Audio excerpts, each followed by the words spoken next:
Hello students, और क्या हाल चाल है आप लोगों की। तो देखिए, आज मैं आप लोगों को क्लास 10th के लिए मैं आया हूँ। ठीक है ना। 12th की फिज़िक्स एक तरफ चल रही है और क्लास 10th के बच्चों ने बहुत ज़्यादा डिमांड कर दी थी। एक चैप्टर है बायोलॉजी का, हेरिडिटी, है ना। उसमें बहुत ज़्यादा प्रॉब्लम आ रही है बच्चों को, तो कई सारे बच्चों ने कहा कि तो इसलिए मैंने सोचा कि इस पर एक टॉपिक मैं पूरा वीडियो बना दूँ। ठीक है ना। अच्छा, एक चीज़ और है कि यही सेम टॉपिक ना क्लास 12th में आता है, तो जो भी क्लास 12th के बच्चे हों या जिनके घरों में हों वो इसको ज़रूर शेयर करिएगा। इसमें क्या है ना कि सबसे मेन चीज़ क्या है कि एक तो आप रट लीजिए, लेकिन ये जेनेटिक्स है। जेनेटिक्स में आपको चीज़ों को समझना ज़रूरी है। एक बार अगर आपका बेस बन गया ना तो पढ़ने में बहुत ही ज़्यादा मज़ा आता है। तो मैं डायरेक्ट ना शुरू करके कुछ बेसिक चीज़ें शुरू करता हूँ, बहुत ही बेसिक तरीके से। तो आपको क्या करना है, बहुत ध्यान से चीज़ों को सुनना है और फिर आगे बढ़ना है। आइए देखते हैं। सबसे पहली चीज़ क्या होती है, बेसिक्स ऑफ जेनेटिक्स। जेनेटिक्स की बेसिक क्या है? Gene, DNA, chromatin, chromosome. बहुत सारे लोग क्लास 12 तक चले जाते हैं, इनको इसका मतलब ही नहीं पता होता है। तो आइए हम लोग सबसे पहले देखते हैं। अच्छा, सबको ये चीज़ पता होती है ना कि हमारी बॉडी का सबसे स्मॉलेस्ट पार्ट कौन सा है? सेल है। सेल के अंदर क्या होता है? न्यूक्लियस। और न्यूक्लियस के अंदर क्या होता है? डीएनए। तो ये डीएनए की तरफ हम लोग बढ़ते हैं। तो सबसे पहली चीज़ तो हम लोग देखेंगे, व्हाट इज़ अ डीएनए। तो डीएनए क्या है? क्रोमोसोम के अंदर होता है।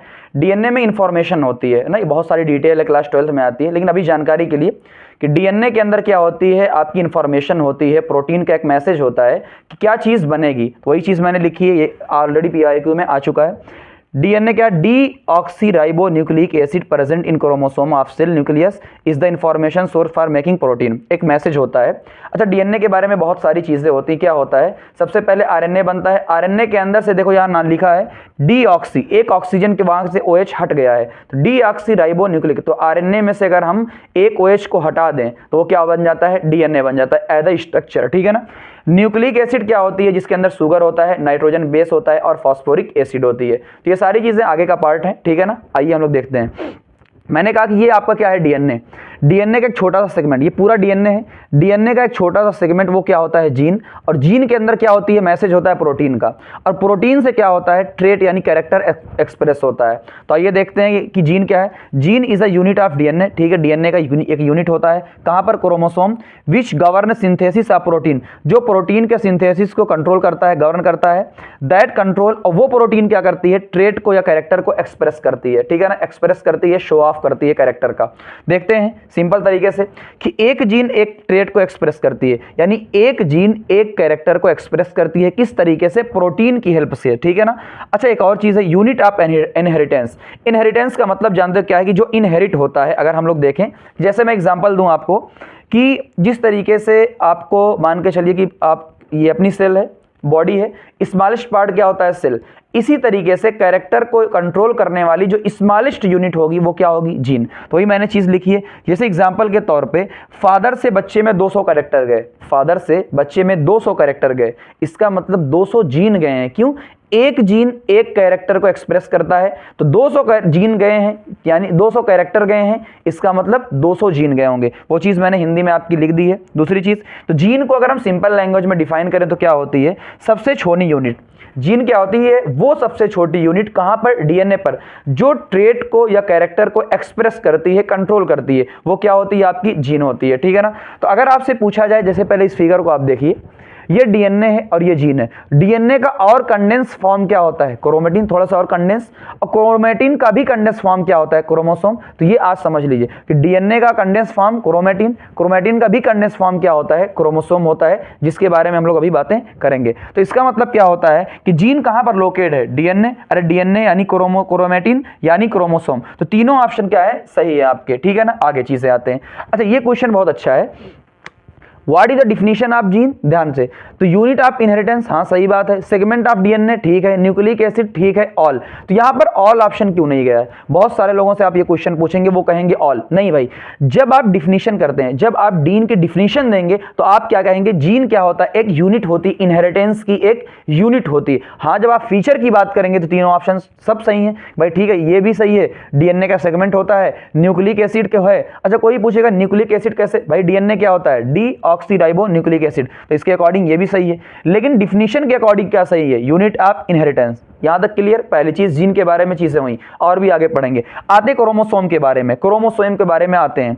ये देखिए, अच्छा क्या होता है, क्लास 11th में आती है कुछ चीज़ें ना, G1 S G2 cell cycle वगैरह, लेकिन हल्की सी चीज़ें खाली समझना है। ये भी एक क्रोमोसोम है, ये लाल लाल जो मैंने बनाया सेंट्रोमियर। सेंट्रोमियर क्या होता है, एक पार्ट होता है जहाँ से चीज़ें अटैच होती है क्रोमोसोम से। एक क्रोमोसोम है, एक क्रोमेटिड। क्रोमेटिड का मतलब क्या है, उसका मान लीजिए छोटा सा पार्ट ये है, अभी देखेंगे। ये भी एक ही क्रोमोसोम है, ये भी एक ही क्रोमोसोम है, बस इसमें कितनी क्रोमेटिड है, 2 क्रोमेटिड है, 2 क्रोमेटिड है। जैसे एग्जांपल के तौर पे ये एक क्रोमोसोम एक क्रोमेटिड, ये भी एक क्रोमोसोम है, बस क्या है, ऐसे देखो जुड़ा हुआ है। इसको मैंने अगर बीच से किसी चीज से मैंने जोड़ दिया, मान लो इस चीज से इसे जोड़ दिया, है तो एक ही क्रोमोसोम, लेकिन बस एक अलग क्रोमेटिड और ये एक अलग क्रोमेटिड, जिसे कहेंगे हम लोग सिस्टर क्रोमेटिड, ठीक है ना, नाम आएगा, ये एक ही चीज है। अच्छा, ये आप लोग फिगर अक्सर देखते हो, क्रोमोसोम का ये फिगर बनाया जाता है, तो लोग बताते नहीं है, लोग बताते नहीं है। हालांकि बताइए ये 1 और 2 क्या है भाई, एक ही क्रोमोसोम है, लेकिन 1 और 2 का मतलब ये आपकी क्रोमेटिड है, 2 क्रोमेटिड है। क्रोमोसोम एक ही है लेकिन 2 क्रोमेटिड है, ध्यान से समझिएगा। जैसे यहाँ पर देखिए, बहुत आप लोग कई बार सुनते हो जेनेटिकली आइडेंटिकल, बहुत सारी चीजें, आइए समझते हैं उसके बारे में। ये मैंने ये बना दिया आपका 1 क्रोमोसोम, ये मैंने माना जीन ए, ये क्या मैंने माना, जीन ए, इस पर भी जीन ए, इस पर भी जीन ए, इस पर भी जीन बी, इस पर भी जीन बी। क्या ये जो ये है आपस में सिस्टर क्रोमेटिड, क्या दोनों पर जीन सेम है, तो सिस्टर क्रोमेटिड पे जीन क्या है, सेम, तो जेनेटिकली आइडेंटिकल। तो जब भी जेनेटिकली आइडेंटिकल दिमाग में आएगा, इसका मतलब उसकी जो सिस्टर क्रोमेटिड है, दोनों पर सेम जीन प्रेजेंट है। फिर उसके बाद एक कॉन्सेप्ट देखते हैं, हैप्लॉइड डिप्लॉइड। बहुत सारे लोग इसको देखते हैं, what is the haploid, what is the diploid, आइए देखते हैं। अच्छा, हैप्लॉइड का मतलब n, डिप्लॉइड का मतलब 2n, यानी जोड़े में। कैसे, देखिए, एक एक एक, क्या 3 क्रोमोसोम है, तो n की वैल्यू कितनी हो गई है, 3 क्रोमोसोम है, n की वैल्यू भी 3 है, तो अलग अलग है, एक एक एक, अकेला अकेला, ये क्या हो जाएगा, हैप्लॉइड होगा। अलगी होते हैं, बहुत सारे लोग गैमीट हो गए, अलगी हो गए। यहां पर देखिए जोड़े में, ये भी एक जोड़ा, ये भी एक जोड़ा, ये भी एक जोड़ा, तो जो जोड़े में होता है वो क्या होता है, डिप्लॉइड। तो 2n यानी डिप्लॉइड इज इक्वल टू कितने, 6, तो 2 2 4 2 6, कितने क्रोमोसोम है, 6। तो ये हैप्लॉइड और डिप्लॉइड। अगर मैं इसको जोड़ूं, अगर मैं इसको एक साइड कर लूं, एक साइड का, सिर्फ एक साइड का, वो क्या हो जाएगा आपका haploid, n is equal to 3, तो ये हैप्लॉइड हो गया। लेकिन जैसे ही जोड़े की बात करेंगे, जोड़े में क्या होता है, डिप्लॉइड। तो ये बहुत सारी चीजें हैं, आगे और भी चीजें हम लोग देखेंगे।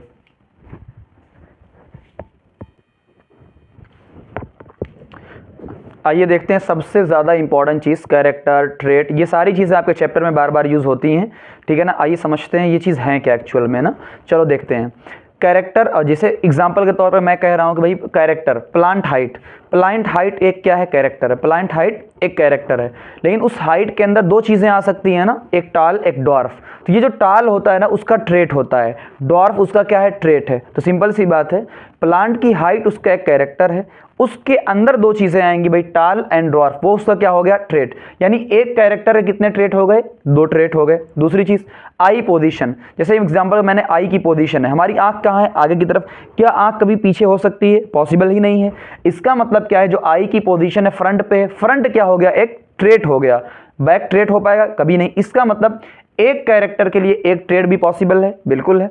इसी तरीके से आई कलर, तो आई कलर क्या हो गया, एक कैरेक्टर हो गया। तो कैसा कलर हो सकता है, ब्लैक हो सकता है, ब्लू हो सकता है, ब्राउन हो सकता है। तो ब्लैक एक ट्रेट हो गया, ब्लू एक ट्रेट हो गया और ब्राउन एक ट्रेट हो गया। तो यहां पर देखिए कितना हो गया, 3। यानी एक कैरेक्टर के लिए एक ट्रेड भी हो सकता है, 2 भी हो सकता है, 3 भी हो सकता है। तो अब बात आ गई जीन किसको कंट्रोल करता है, तो यहां एक चीज आती है, जीन कंट्रोल ट्रेट। तो जीन जो होता है वो ट्रेट को कंट्रोल करता है ना, ट्रेट को कंट्रोल करता है। कई जगह पर आपको ऐसा मिलेगा कि जीन जो है वो कहीं लिखा कैरेक्टर को क्या करता है, कंट्रोल। तो समझिएगा बारीक चीज़ों को, ये लिख दिया जाता है, लेकिन एक्चुअल में हम क्या समझेंगे, ये उस चीज़ों के लिए जब एक कैरेक्टर एक ट्रेट है। जैसे एग्जांपल के तौर पे यहाँ पर है कि एक कैरेक्टर और एक ट्रेट है, तो यहाँ पर चाहे आप ट्रेट लिखो चाहे कैरेक्टर लिखो, दोनों बात समझ में आ गई कि कैरेक्टर क्या होता है और ट्रेट क्या होता है।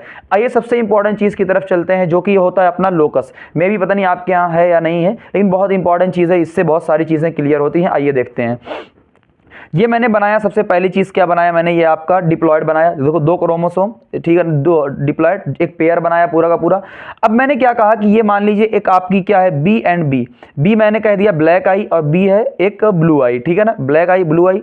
ये आई का कलर है, तो आई का कलर क्या है, एक आपका क्या हो चुका है, कैरेक्टर। तो एक कैरेक्टर की 2 जीन यहां पर प्रेजेंट है भाई, 2 ट्रेट मतलब 2 जीन, पहले ही बताया था, एक ट्रेट को एक जीन कंट्रोल करता है।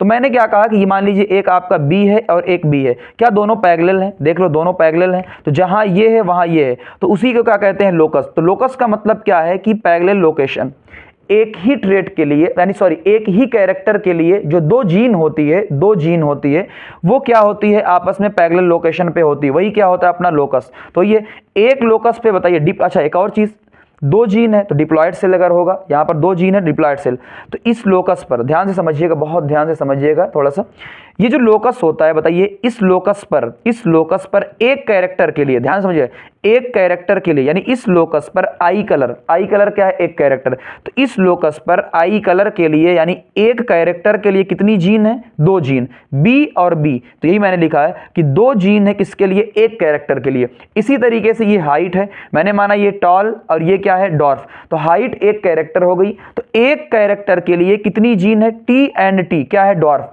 लेकिन ध्यान से समझिएगा, इसका लोकस अलग है, इसका लोकस अलग है, बात समझ में आई, इसका यानी इस हाइट का लोकस अलग है और इस वाले आई का लोकस क्या है, आई कलर का लोकस अलग है, लेकिन इस कलर पर बी एंड बी का लोकस क्या है, सेम, और टी एंड टी का लोकस क्या है, सेम। ध्यान से इस चीजों को समझिएगा।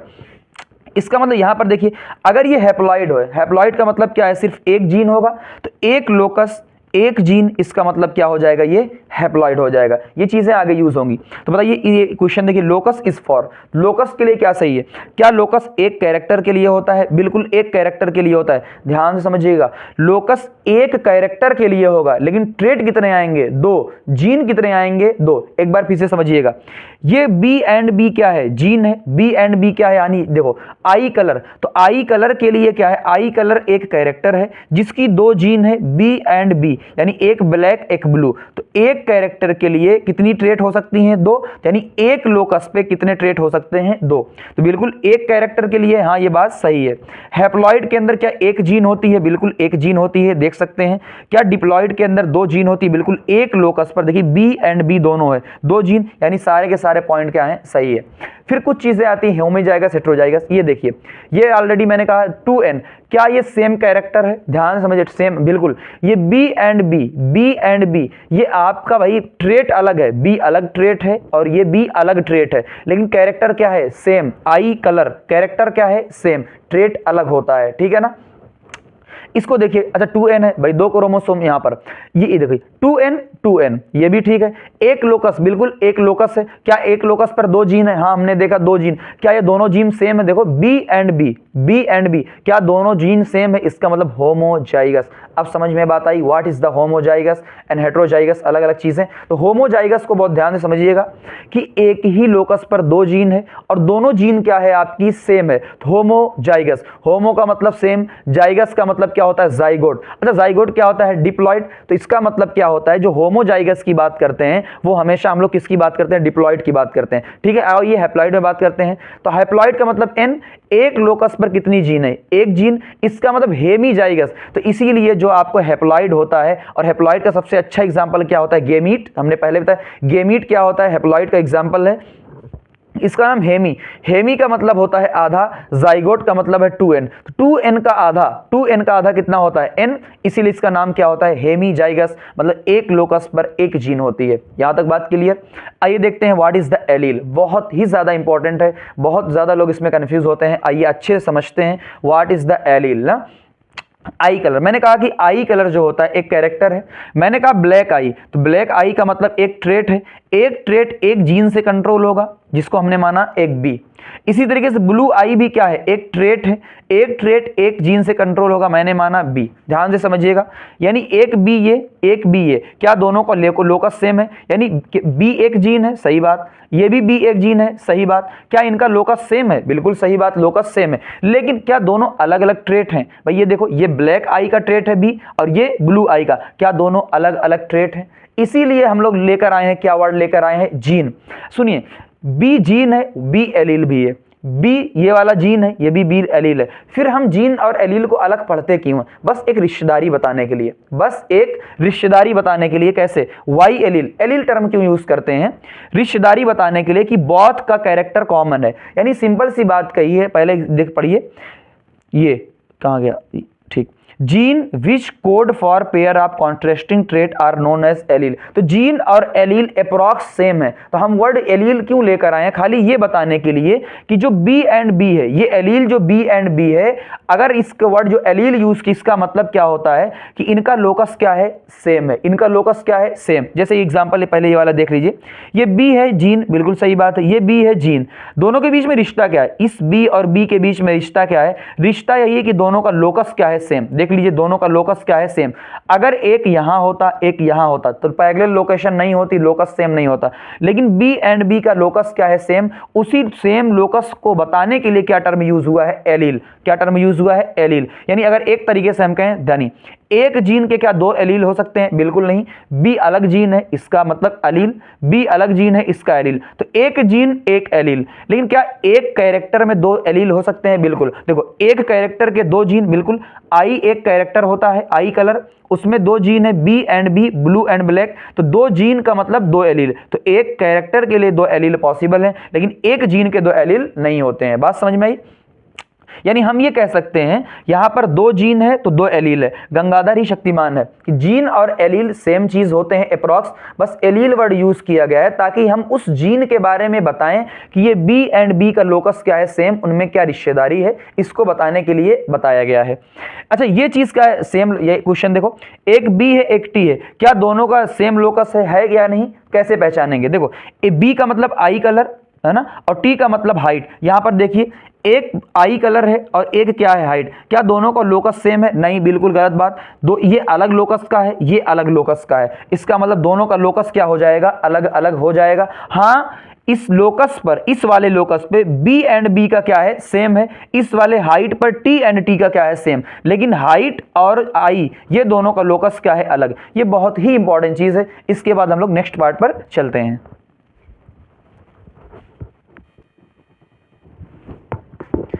आइए आखिरी चीज समझते हैं कॉन्सेप्ट में। ये मैंने ले लिया प्लांट हाइट, एक कैरेक्टर है, ठीक है, ये चीज है। मैंने लिया टॉल, टॉल के लिए मैंने लिया टी, ड्वार्फ के लिए मैंने लिया टी।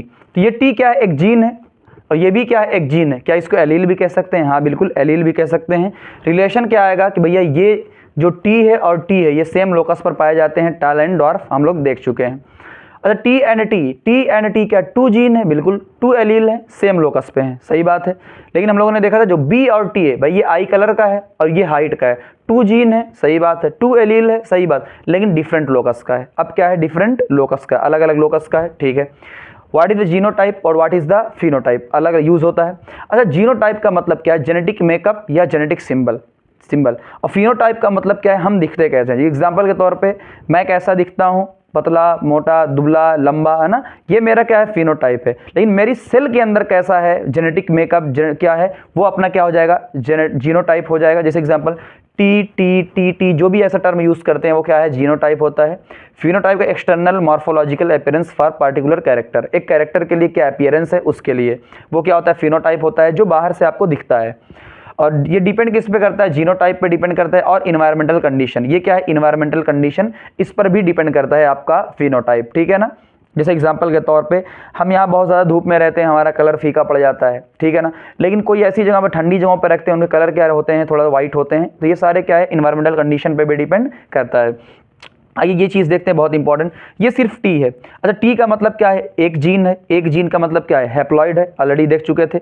ये आपका टी टी और टी टी, क्या बताइए, एक ही कैरेक्टर के दो जीन है, बिल्कुल, ये टॉल के लिए है और ये भी टॉल, तो एक ही कैरेक्टर के लिए दो जीन है, तो दो एलील है, बिल्कुल देख सकते हैं, दो एलील है। क्या इन्हें डिप्लॉयड कहा जा सकता है, बिल्कुल डिप्लॉयड कहा जा सकता है। क्या इनका लोकस सेम है, बिल्कुल देख लीजिए, इनका लोकस क्या है, सेम, ये देख चुके हैं। लेकिन ये टी एंड आर, ये बहुत ही ज़्यादा, ये वाला एग्जाम्पल अच्छे से देखिएगा, टी एंड आर, पता क्या ये टी अलग है भाई, एक कैरेक्टर के लिए एक जीन है, आर तो एक अलग चीज़ है, आर एक अलग कैरेक्टर बताता है, टी एक अलग कैरेक्टर बताता है। तो क्या ये हैप्लॉइड है, बिल्कुल, क्योंकि टी अलग कैरेक्टर बता रहा है, आर क्या है, अलग कैरेक्टर बता रहा है, तो क्या हो जाएगा अपना, ये दोनों अलग अलग हैं, हैप्लॉइड है, तो गीमीट। अच्छा क्या दो लोकस हैं, बिल्कुल यहाँ देख सकते हैं, एक ही है, टी अलग है, आर अलग है, क्या इनका लोकस अलग है, एक ही जीन है, तो हैप्लॉइड हो गया। दो लोकस हैं, इसका मतलब दो कैरेक्टर, एक टी वाला कैरेक्टर, एक आर का कैरेक्टर, इसे ही डाई हाइब्रिड क्रॉस कहते हैं, जो हम लोग आगे पढ़ेंगे maybe, monohybrid, dihybrid, तो ये चीज़ है, तो ये डाई हाइब्रिड कहलाता है। ये बहुत अच्छे से चीज़ों को आप समझिएगा कि टी अलग है, जो मान लीजिए टॉल बताएगा, आर क्या बताएगा, हमारा राउंड या रिंकल सीड बताएगा, तो आर अलग है, टी अलग है ना, ठीक है। टी आर वाई, ये भी टी अलग बताएगा, आर अलग बताएगा और वाई अलग कुछ बताएगा। ये भी क्या है, एक हैप्लॉइड है, तो इसमें 3 लोकस हो जाएंगे। अच्छा ये डिप्लॉइड क्यों, ये देखिए आपका ये टी एंड टी, टी और टी एक, आर और आर क्या है एक, ठीक है ना। इसका मतलब, अच्छा इसका मतलब क्या है भाई, 2 लोकस है लेकिन ये डिप्लॉइड है। डिप्लॉइड का मतलब दो के पेयर में है तो ये क्या हो जाएगा डिप्लॉइड। ये देख लीजिए ये ट्रिप्लॉइड है, ये 3 के पेयर में है तो ये क्या हो जाएंगे अपना ट्रिप्लॉइड। चाहे इसको ले लीजिए और चाहे इसको ले लीजिए, ठीक है ना, ये क्या हो जाएंगे ट्रिप्लॉइड हो जाएंगे। ये चीज़ समझते हैं, लास्ट चीज़ बहुत इंपॉर्टेंट है, बहुत ध्यान से समझिएगा। ये मैंने प्लांट हाइट लिया है T and T, seed shape लिया है राउंड एंड रिंकल, चलो ठीक है। सीड कलर लिया है येलो वाला, ये मैंने लिया है। मैंने 2 चीन बना दी है उस पर रख दे, एक T T T, R R Y Y. क्या बताइए, टी और टी एक लोकस, आर और आई आर का एक लोकस, वाई एंड वाई का एक लोकस। क्या बताइए, ये 3 लोकस हैं, बिल्कुल 3 अलग अलग, 1 2 3, 3 लोकस हैं। क्या डिप्लॉयड भी है, यहाँ बिल्कुल 2 क्रोमोसोम है तो मतलब डिप्लॉयड जोड़े में, ठीक है। टी एंड टी, ये वाला टी और ये वाला टी क्या सेम लोकस पर है, सही बात है। टी एंड आर, ये टी अलग लोकस पर, इस आर अलग लोकस पर, तो T and R different locus पर, ये भी बात सही है। क्या टी के लिए एक लोकस, आर के लिए एक लोकस, वाई के लिए एक अलग लोकस, तो इसका टी आर वाई क्या 3 लोकस हो गए। यही चीज़ मैंने आपको बताई थी, ये क्या होते हैं टी आर वाई के लिए 3 लोकस, वही चीज़ अच्छे समझते हैं। क्या T and T same chromosome है, बिल्कुल गलत बात है भाई, टी अलग क्रोमोसोम पर है और ये टी अलग क्रोमोसोम पर है, तो ये चीज़ क्या हो जाती है आपकी गलत हो जाती है। तो यहाँ पर देखिए T R Y, small T small R small Y, क्या टी आर वाई तीनों अलग अलग लोकस पे हैं, बिल्कुल सही बात है। क्या हैप्लॉइड है, बिल्कुल अलग, देखो टी अलग आर वाई अलग, तो क्या है हैप्लॉइड। अगर दोनों साथ में होते तो क्या होता है डिप्लॉइड होता। क्या से आप चीज़, अच्छा क्या ट्राई हाइब्रिड है, बिल्कुल जैसे मैंने यहाँ आपको बताया था ट्रिप्लॉइड है, तो क्या ट्राई हाइब्रिड हो जाएंगे जिस तरीके से डाई हाइब्रिड होता था, बिल्कुल सही बात है। अब दूसरी चीज़, अगर टी और टी को एक साथ ले लिया, आर और आर को एक साथ ले लिया, वाई और वाई को एक साथ ले लिया, तब भी 3 लोकस है भाई, 1 2 3, 3 लोकस है। 3 लोकस का मतलब 3 कैरेक्टर, तो एक लोकस पे एक कैरेक्टर, एक लोकस पे एक कैरेक्टर, एक लोकस पे एक कैरेक्टर, जितने लोकस उतने कैरेक्टर, ये ऑलरेडी बात हम लोग कर चुके हैं। क्या डिप्लॉयड है, बिल्कुल डिप्लॉयड, क्योंकि ये जोड़े में है, ये भी जोड़े में है, ये भी जोड़े में है, तो क्या हो जाता है आपका डिप्लॉयड। ये ऑलरेडी इसीलिए चीज़ें आपको बताई जाती हैं डिप्लॉयड है। नोट ये ठीक है ना, ये क्या है, अब ये चीज़ दोनों में मैंने डिफरेंस दिखवाया है आपको। एक ही लोकस, ये टी टी टी क्या एक ही लोकस के 3 जीन है, बिल्कुल जैसे मैंने कहा एक टी और टी, अगर मान लीजिए एक और आपका होता क्रोमोसोम होता ट्रिप्लॉइड हो जाता, डिप्लॉइड के बजाय ट्रिप्लॉइड हो जाता, टी टी एक और टी आता, क्या एक ही लोकस के 3 जीन है ट्रिप्लॉइड, लेकिन ये 3 लोकस देखो टी आर वाई, 3 लोकस है मतलब 3 कैरेक्टर हैं। तो ये सारी चीजें क्या है आपकी हो चुकी हैं, ठीक है ना। अब इसके बाद असली कहानी अपनी शुरू होते जा रही है। ये बेसिक है, पहले इसको दिमाग में बैठाइए, अच्छे से समझिए, तब आगे आप बढ़िए। डायरेक्ट जेनेटिक्स में आगे नहीं बढ़ा जाता है, ठीक है ना।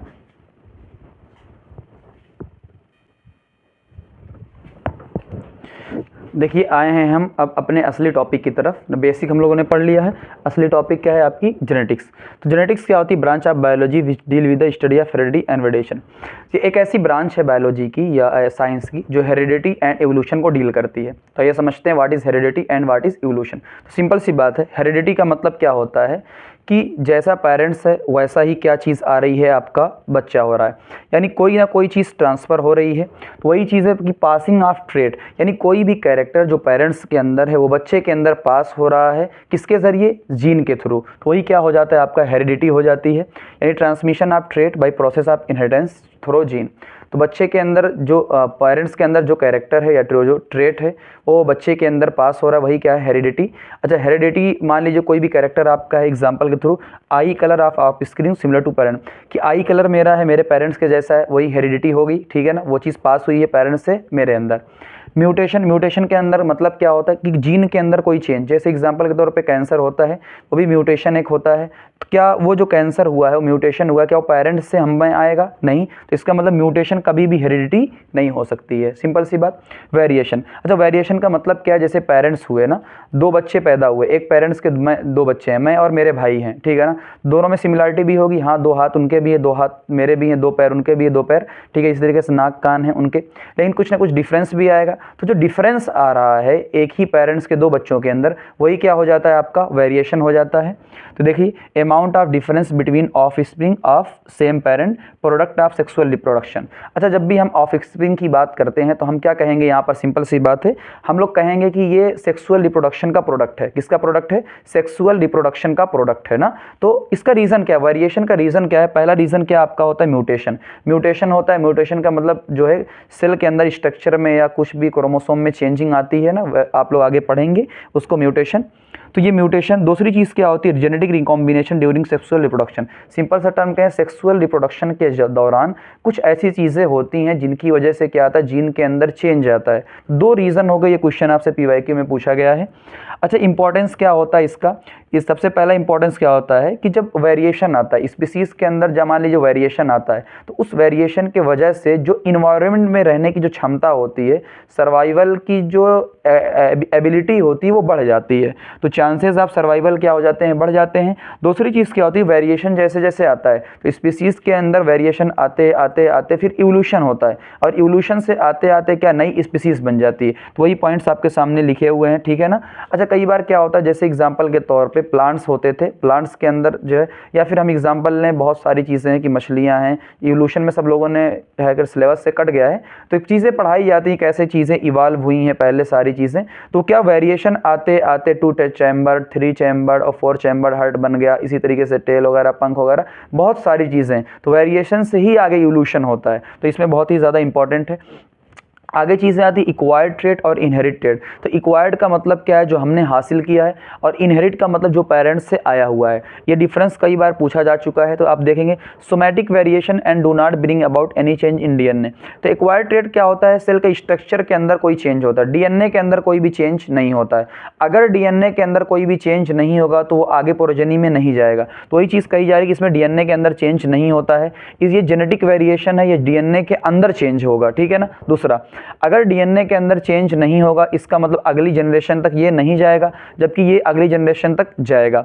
इक्वायर्ड का मतलब क्या है, जो बर्थ के बाद हम हासिल करते हैं। जैसे एग्जांपल के तौर में हमने गाना सीखा, लर्निंग हमने किया, कंप्यूटर चलाना सीखा, ये साइकिल सीखा, बाइक सीखा, ये सारी चीज़ें क्या है, आपका इक्वायर्ड ट्रेट है। तो ये चीज़ आगे थोड़ी ट्रांसफ़र होगा कि मुझे बाइक चलानी आती है तो मेरे बच्चों को भी बाइक चलानी आएगी, ये ज़रूरी थोड़ी है ना। ये इक्वायर्ड ट्रेट ये चीज़ है। लर्निंग, पियर्सिंग ऑफ ईयर का मतलब कान को छेदा, पता चला जो है, मान लो कोई भी आपके घर में है, जो भी गर्ल्स होती हैं उनका कान क्या है, पियर्स कर दिया गया है, क्या उनकी जो भी जो जब वो पेरेंट्स बचेंगे तो उनके अंदर, बच्चों के अंदर भी ऐसा होगा, ये नहीं है ना। तो ये इक्वायर्ड ट्रेट होता है। इनहेरिट का मतलब वो चीज़ होती है जो रिप्रोडक्शन के दौरान पेरेंट्स से जो है बच्चों में इनहेरिट होती है, जैसे आई कलर, हेयर कलर, या फिर अटैच, या फिर जो है फ्री ईयर लोब। ये सारी चीज़ें बहुत आसान है, ये इनहेरिट हो गई। अच्छा, ऑल वेरिएशन, ये चीज़ आपको दी, बहुत अच्छा क्वेश्चन है। All variation in species do not have equal chances of survival, कि जो भी वेरिएशन सबके अंदर होते हैं, ठीक है ना, वो इक्वल चांस क्यों नहीं होते हैं सर्वाइवल के लिए। तो सिंपल सी बात है, depending on the nature of variation different individual would have different kind of advantage, कि हर वेरिएशन का अपना अपना एडवांटेज होता है, हर वेरिएशन का अपना अपना एडवांटेज होता है। तो जिस जगह हम जिस कंडीशन में रहते हैं वहाँ अगर वो बहुत ज़्यादा फायदेमंद है तो अडाप्ट कर लिया जाता है, most adapted to the environment I will survive. तो जो ऐसा वेरिएशन, मान लीजिए कोई किसी जगह पर आप रह रहे हैं और वहाँ के लिए आपके अंदर मतलब ठंडी बहुत ज़्यादा पड़ रही है, तो अगर मेरे अंदर वेरिएशन आया है कि मैं ठंडी को बहुत ज़्यादा जो है, यानी जो ठंडी से लड़ सकता हूँ या उसको टॉलरेट कर सकता हूँ, तो मैं सर्वाइव कर जाऊँगा। लेकिन कोई इंसान है जो सर्वाइव नहीं कर पाएगा, तो अलग अलग वेरिएशन आएगा, तो जिस कंडीशन में हम लोग रहते हैं उसमें अडॉप्ट कर लेंगे। तो इसलिए हर वेरिएशन का इक्वल इंपॉर्टेंस ज़रूरी है, ये नहीं होता ना। हाउ, अच्छा ये वेरिएशन होता कैसे, तो मैंने बताया था ड्यूरिंग सेक्सुअल रिप्रोडक्शन। ये पूरा पढ़ लीजिएगा, मैं सिंपल सी कहानी बता देता हूँ। जब सेक्सुअल रिप्रोडक्शन में गेमीट का फॉर्मेशन होता है, तो गेमीट के फॉर्मेशन के बाद क्या होता है, मियोसिस होता है। उस मियोसिस में एक प्रोसेस होती है क्रॉसिंग ओवर। क्रॉसिंग ओवर का मतलब जो क्रोमोसोम होते हैं तो क्रॉस होते हैं, दोनों क्रॉस होते हैं, तो इसका कुछ पार्ट इसमें चला जाता है और इसका कुछ पार्ट इसमें। तो ये तो क्रॉस ऐसे बना होता है ना, क्रॉसिंग ओवर, क्रॉसिंग ओवर, यानी इसका कुछ पार्ट इसमें, इसका कुछ पार्ट इसमें, ये चला जाता है। इसकी वजह से क्या होता है, वेरिएशन आता है, क्रॉसिंग ओवर की वजह से वेरिएशन आता है, और फिर उस वेरिएशन की वजह से क्या आता है, इवोल्यूशन आता है। अच्छा, एक और चीज़ क्या होता है, ये जो क्रॉसिंग ओवर होता है ये सेलेक्टिव होता है, यानी जो बेस्ट होता है नेचर उसको सेलेक्ट कर लेता है और वो अच्छा बना देता है उसको ना, यही चीज़ है adaptive value and guide them toward the evolution of the new species. लेकिन एसेक्सुअल रिप्रोडक्शन में कोई मियोसिस नहीं होती है, और अगर मियोसिस नहीं होगी इसका मतलब क्रॉसिंग ओवर नहीं होगा, क्रॉसिंग ओवर नहीं होगा इसका मतलब उसमें सिर्फ एक ऑप्शन बचा, म्यूटेशन के जरिए ही क्या हो सकता है, वेरिएशन। तो यहाँ पर एक रुक कर एक इंपॉर्टेंट बात बताता हूँ कि जो एसेक्सुअल होगा उसमें सिर्फ म्यूटेशन की वजह से थोड़ा सा वेरिएशन आएगा, बहुत थोड़ा सा। लेकिन जो सेक्सुअल रिप्रोडक्शन होगा उसमें म्यूटेशन तो होगा, प्लस इसमें क्रॉसिंग ओवर होगा, और क्रॉसिंग ओवर की वजह से ही ज़्यादा जो क्या आता है, आपका वेरिएशन आता है। तो ये बहुत इंपॉर्टेंट चीज़ है, आप इसको अच्छे से देखिएगा।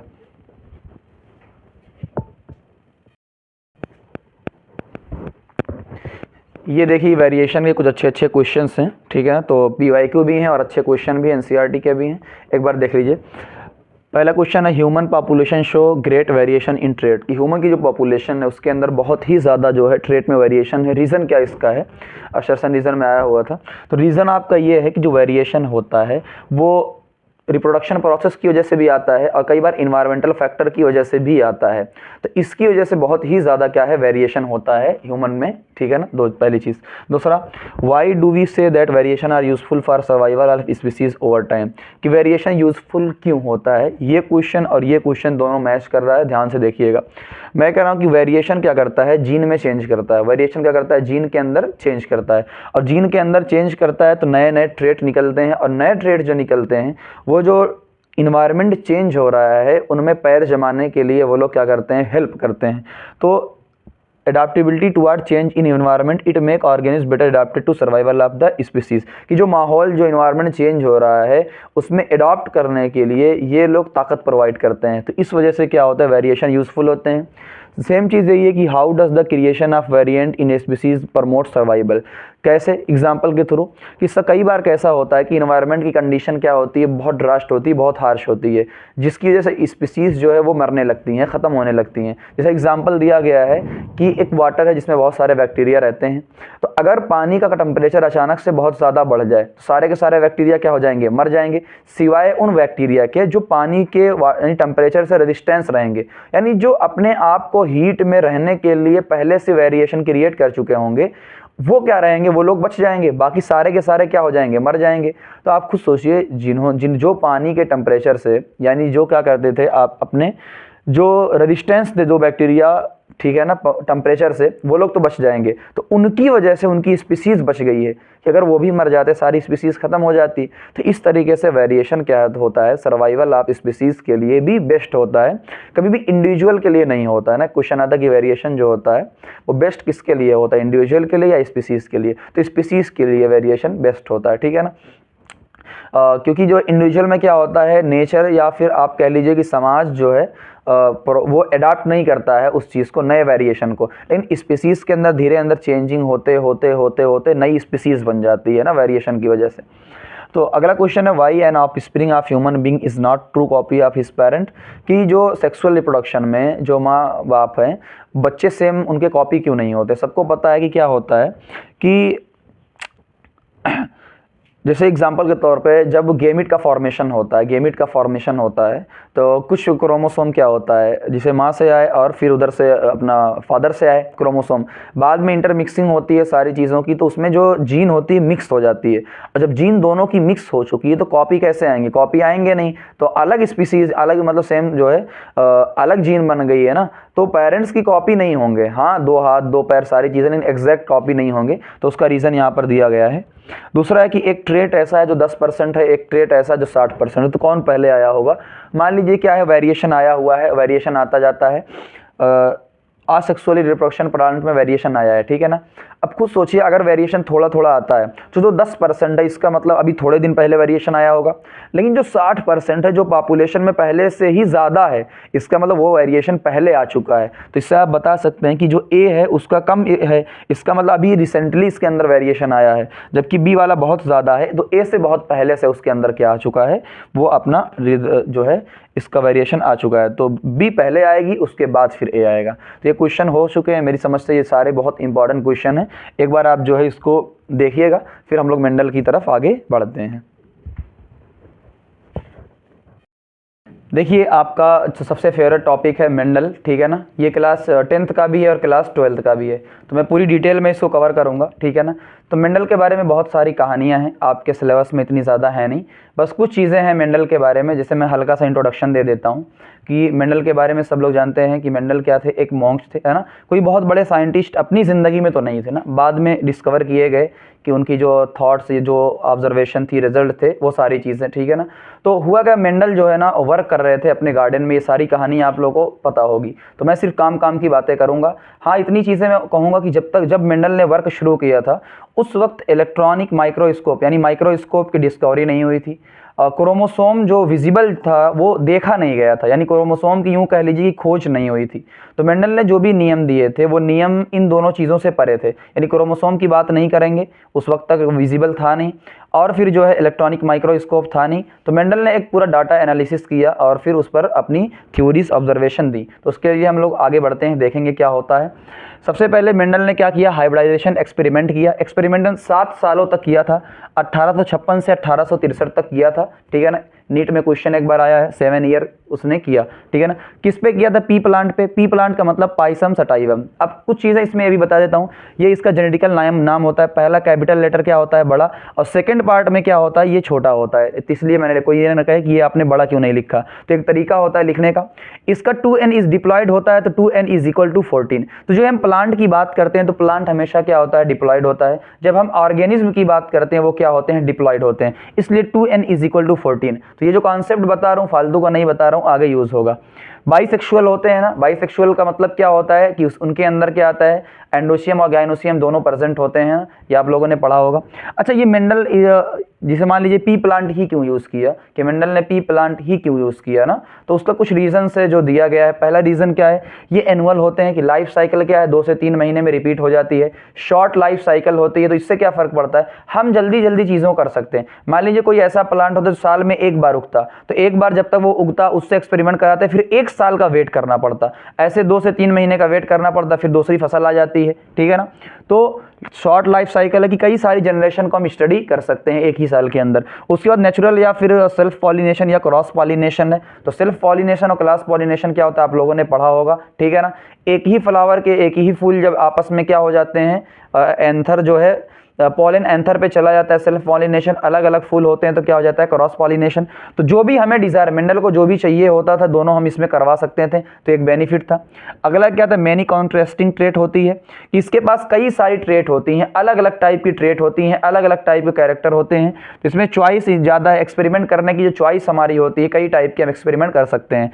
अगला क्या है, produce large number of seed, यानी सैंपल बहुत ज़्यादा होते हैं, तो इसका मतलब गुड डाटा आता है। जैसे मैं सिंपल से एक एग्जांपल दूं कि मैं जा रहा था और सड़क पे 2 लड़के मिले, मैंने एक से पूछा कोल्ड ड्रिंक पीते, उसने कहा नहीं, फिर मैंने एक और लड़के से पूछा कोल्ड ड्रिंक पीते, उसने भी कहा नहीं। क्या मैं सिर्फ इन 2 लोगों की वजह से बता सकता हूं कि सारे लोगों को कोल्ड ड्रिंक नहीं पसंद है? बिल्कुल नहीं। सैंपल साइज जब ज़्यादा लेंगे, ज़्यादा लोगों से पूछेंगे तो हाँ और नहीं का जवाब आएगा। इसी तरीके से अगर हम सैंपल साइज को बहुत ज़्यादा रखते हैं, लार्ज सीड रखते हैं, तो इससे क्या आता है, हमारा रिजल्ट क्या आता है, बहुत अच्छा आता है। तो ये चीज़ पहली चीज़ होगी। दूसरी चीज़ क्या होती है, स्टेप, यानी हम जो एक्सपेरिमेंट पढ़ेंगे उसका स्टेप क्या होता है। पहला स्टेप होता है selection of the parent, parent को सिलेक्ट किया जाता है। दूसरा क्रॉस करवाया जाता है। तीसरा रिजल्ट। अब क्रॉस करवाने के बाद जो रिजल्ट आया, उस रिजल्ट के बाद उस रिजल्ट का जो ऑब्जर्वेशन है, जो पता चला है, उन सारी चीज़ों को वो लिखा गया है मेंडल ने। यही ऑब्जर्वेशन तो मेंडल के थे, बाद में ही लॉ या इन्फरेंस के रूप में जो है लोगों के सामने आए, ठीक है ना। हाइब्रिडेशन एक्सपेरिमेंट आप ध्यान से देखिए। सबसे पहली चीज सिलेक्शन ऑफ द पेरेंट, पहला स्टेप क्या है, सिलेक्शन ऑफ द पेरेंट।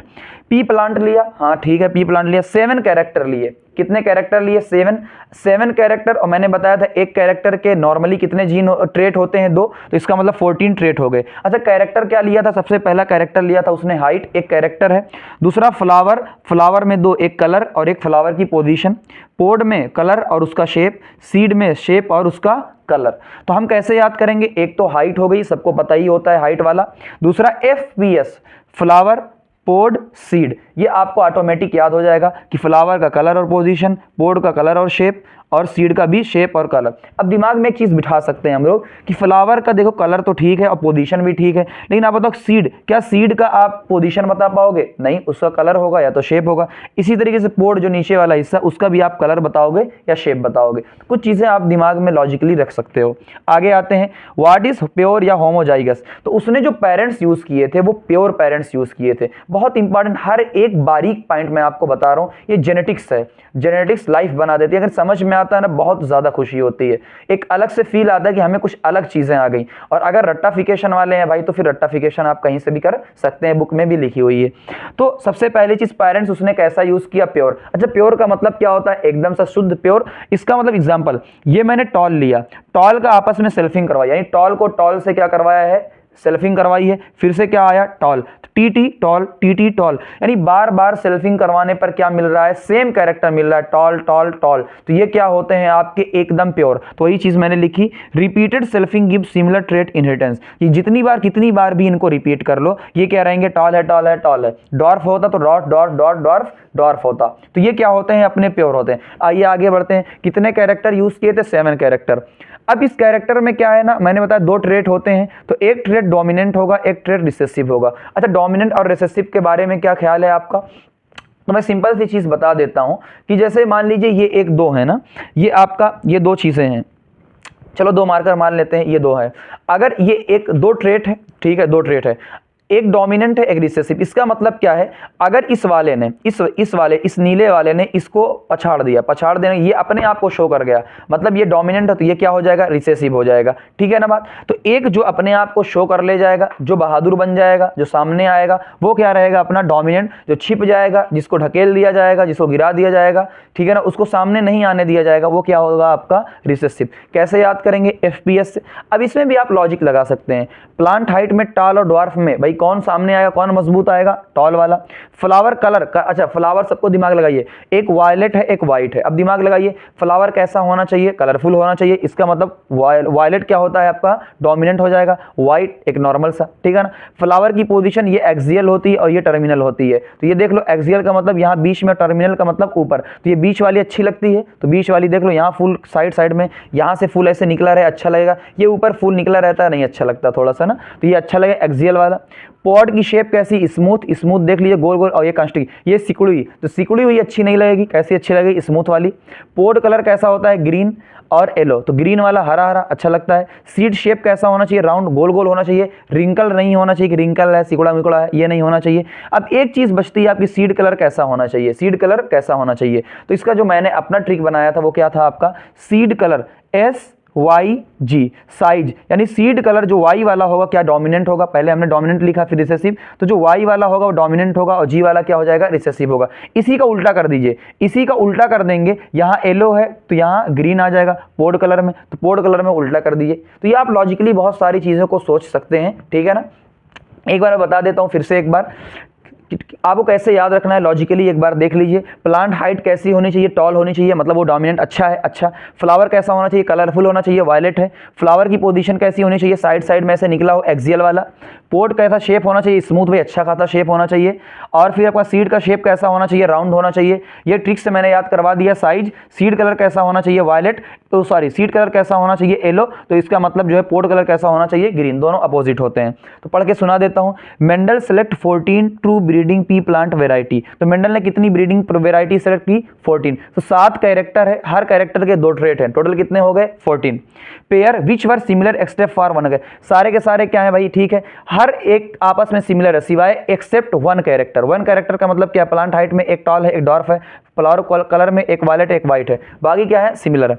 अच्छा, ये चीज़ मैं क्वेश्चन 3 मैंने क्वेश्चन लिखा है, बहुत इंपॉर्टेंट है, बहुत ध्यान से सीखिएगा। क्लास 12 वालों का ज़्यादा है, क्लास 10 वाले छोड़ भी सकते हैं, बस समझ लेंगे तो आपको मज़ा आ जाएगा। आइए, which allele represent dominant trait of plant height, कि प्लांट हाइट की डोमिनेंट कौन सा है, प्लांट हाइट की डोमिनेंट ट्रेट कौन सी है। तो डोमिनेंट देखिए टॉल है, टॉल को रिप्रेजेंट हमने किया बड़े टी से और डॉर्फ को छोड़। तो आप सबसे पहले चीज़ देखिए, बड़े टी का मतलब क्या है, या तो ये आएगा, देखो ये टॉल नहीं आएगा। हमने क्या पूछा है आपसे, हमने आपसे पूछा है डोमिनेंट एलील। एलील क्या मैंने पूछा, जीनोटाइप।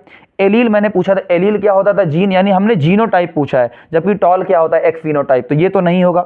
हमने डोमिनेंट पूछा है, डोमिनेंट पूछा है, इसका मतलब ये नहीं होगा, या तो ये होगा या तो ये होगा। अब खुद सोचिए इन दोनों में से कौन सही होगा। एक 2 दिया डिप्लॉयड और एक क्या दिया, सिंगल, तो मैंने एलील पूछा है, एलील। और जब हमने बात की थी हमने क्या कह रहे थे, एलील का मतलब होता है एक जीन, एक एलील एक जीन, तो कौन सा ट्रू हो जाएगा, इसका मतलब ये, क्योंकि एक जीन है तो ये वाला ट्रू हो जाएगा। दूसरा, represent genotype of tall, tall का जीनोटाइप क्या होता है, तो देख लीजिए, एक ये टॉल का क्या होता है, टी, टी और टी, ये टी। तो कुछ लोग सोचेंगे कि बहुत ऑप्शन ए एंड बी, ये तो नहीं होगा कि डॉर्फ का है, कुछ लोग सोचेंगे कि ये दोनों है। खुद सोचिए, मैंने पहले ही बोला था जितने भी हम प्लांट लेते हैं वो क्या होते हैं, डिप्लॉयड होते हैं, जबकि ये कौन सा दिया है, ये एक दिया है, इसका मतलब ये क्या है, हैप्लॉयड है। जबकि आपने टॉल की बात की है, टॉल का मतलब एक ऑर्गेनिज्म, एक प्लांट, और प्लांट कैसे होते हैं, डिप्लॉयड, इसका मतलब कौन सा सही होगा, ये आपका टी और टी वाला सही होगा। ठीक, दूसरी चीज, ग्रीन पोर्ट, अच्छा ग्रीन पोर्ट क्या है आपका, यहां से देख सकते हैं जो आपका ग्रीन है पोर्ट कलर ग्रीन क्या है, ग्रीन डोमिनेंट है, ग्रीन क्या है, डोमिनेंट है। इसका मतलब डोमिनेंट में कौन कौन सा है, बड़ा कैपिटल जी आएगा, कैपिटल जी, ठीक है ना, कैपिटल जी आएगा। तो अब बताइए कैपिटल जी में से कौन सा आपका सही होगा, तो ये हम आसानी के साथ देख सकते हैं। जब हम डिप्लॉयड की बात करेंगे तो हमारा कौन सा सही होगा, यही वाला हमारा सही हो जाएगा, ठीक है ना। तो ये चीजें हैं, बाकी हम लोग आगे बढ़ते हैं।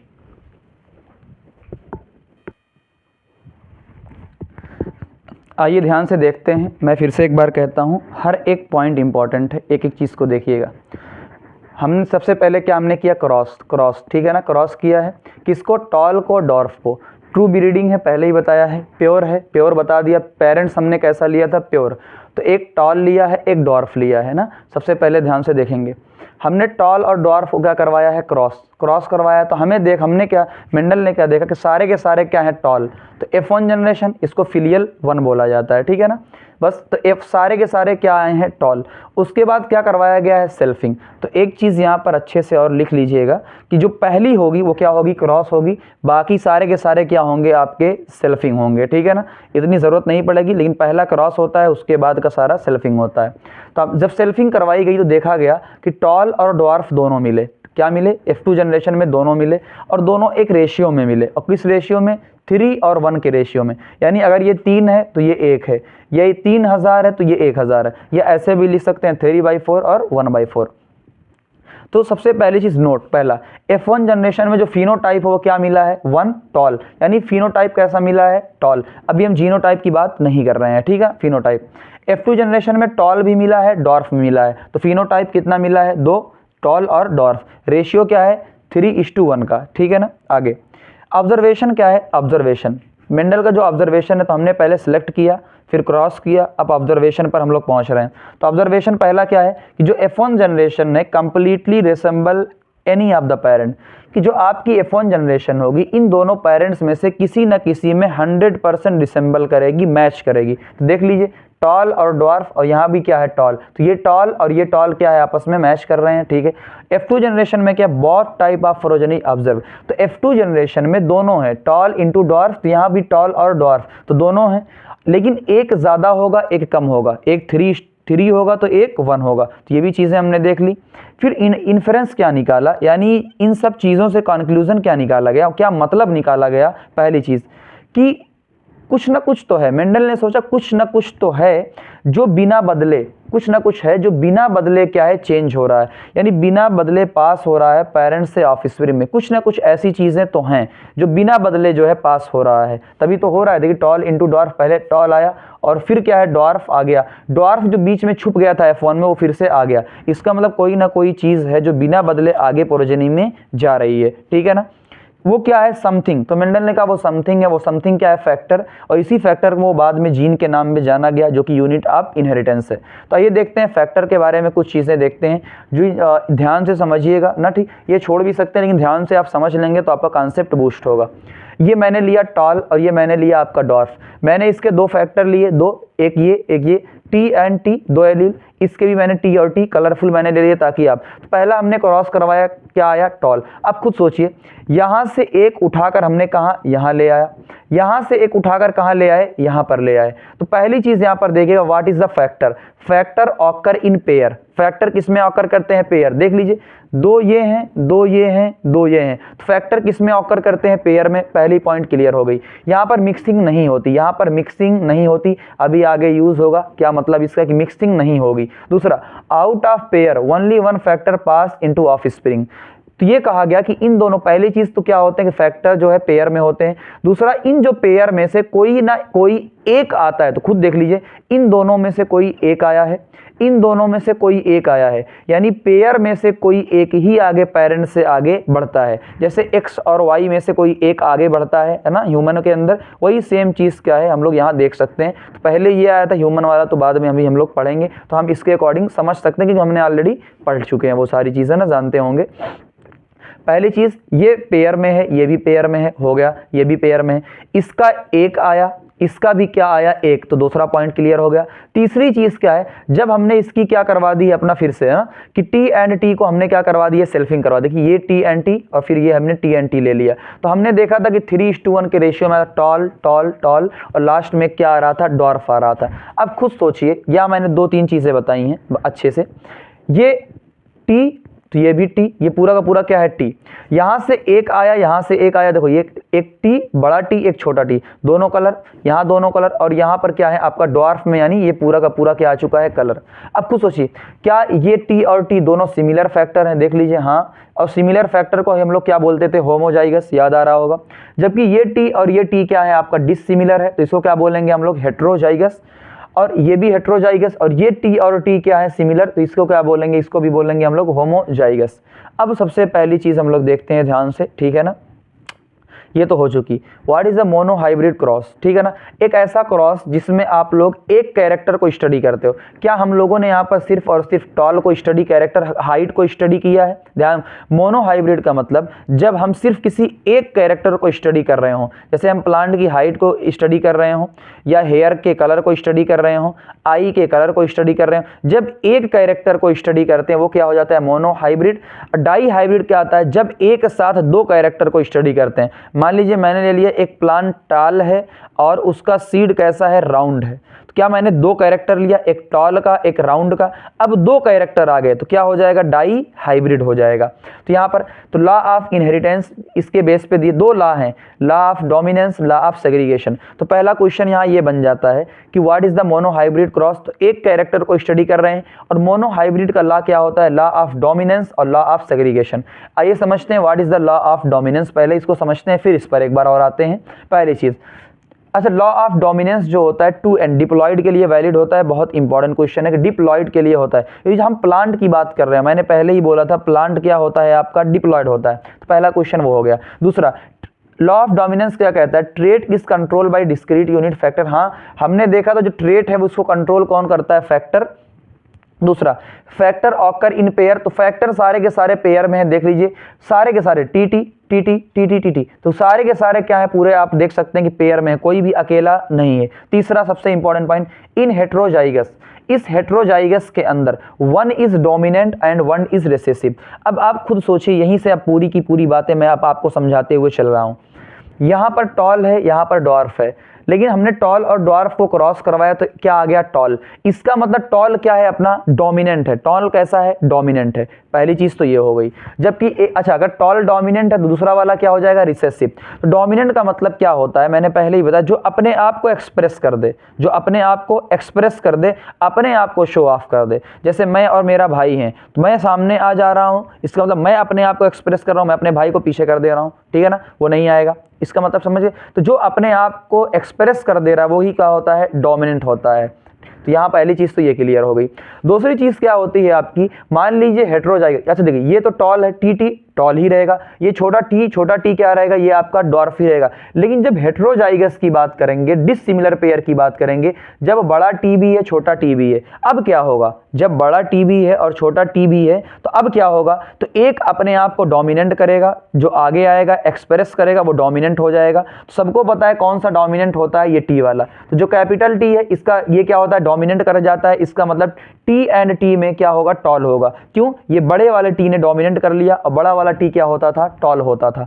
तो एक तो ये चीज हो, तो ये एक्सप्लेन करता वाई F1 इज टॉल। अगर कोई आपसे पूछे वाई F1 इज टॉल, कि F1 में टॉल क्यों आया, due to the law of dominance, कि एक टॉल अपने आप को डोमिनेंस कर ले जाता है। F2 का रेशियो 3:1 क्यों आया, F2 का रेशियो 3:2। एक बस मस्त चीज बताता हूं, यहां पर आप देखिए कैपिटल टी को गिनिए, कैपिटल टी, मैं साइड में एक चीज लिख रहा हूं यहाँ पर, टोटल इस पूरे के अंदर टोटल कैपिटल टी टोटल कितने हैं, गिन लीजिए 4, 2 3 4। स्मॉल टी भी कितने हैं आप गिन लीजिए, 1 2 2 4। स्मॉल टी भी कितने हैं आपके, 4, ठीक है ना। कैपिटल टी भी 4, स्मॉल टी भी 4, लेकिन उसके बावजूद जो स्मॉल टी वाला डॉर्फ है वो कम क्यों आ रहा है, भाई टी का मतलब टॉल, टी का मतलब ये छोटे टी का मतलब डॉर्फ। फिर डॉर्फ कम क्यों आ रहा है? Due to the law of dominance, कि ये टी वाला क्या कर ले जाता है? डोमिनेंस कर ले जाता है। तो ये मेरा अच्छे से समझाने का तरीका। बाकी जो आपके बुक्स वगैरह में या जो ऑनलाइन आप पढ़ते हैं वहाँ क्या लिखा होता है यहाँ पर देख लीजिए, हमने अच्छे से समझा है। और ये क्या रट्टाफिकेशन वाली कुछ चीज़ें हैं आपके सामने। When an inherited pair of two allele is heterozygous, तो वो कहना ये चाहते हैं डायरेक्ट, देखो मैंने आपको पूरा समझाया है, मैं ऐसा नहीं कर रहा, मैं किसी पर कमेंट नहीं कर रहा हूँ, बस ये मैं कह रहा हूँ कि जेनेटिक्स क्या समझने वाली चीज़ है। आप समझ लेंगे तो पूरी माइंड में आपके हर एक चीज़ लाइन बाय लाइन घुस जाएगी। और अगर रटेंगे तो मैं समझता हूँ जेनेटिक्स रटने वाली चीज़ होती ही नहीं है, कभी आप आगे अच्छे क्वेश्चन की तरफ नहीं बढ़ पाएंगे, ठीक है ना। सिर्फ नंबर लाना इंपॉर्टेंट नहीं होता है, आपको समझना भी इंपॉर्टेंट होता है। साइंस है ये, आगे की लाइफ में काम आता है। ध्यान से समझिए, ये मैंने पूरा समझाया। फिर ये जो आपके यहाँ लिखा मिल जाएगा, आप कहीं भी पढ़ेंगे बुक्स वगैरह में ये लिखा मिल जाएगा, when an inherited pair of two allele is heterozygous. तो वही मैंने बताया, ये इनहेरिट हो रहे हैं, इनहेरिट हो रहे हैं, इनहेरिट हो रहे हैं, तो ये क्या हेट्रोजाइमस है? डिसिमिलर पेयर है। दैट एक्सप्रेस इटसेल्फ, जो अपने आप को एक्सप्रेस कर ले जाता है वही डोमिनेंट होता है, बाकी दूसरा वाला क्या होता है? रिसेसिव होता है। तो ये मैंने पूरा आपको अच्छे से समझा दिया। अब आएंगे हम what is the law of segregation.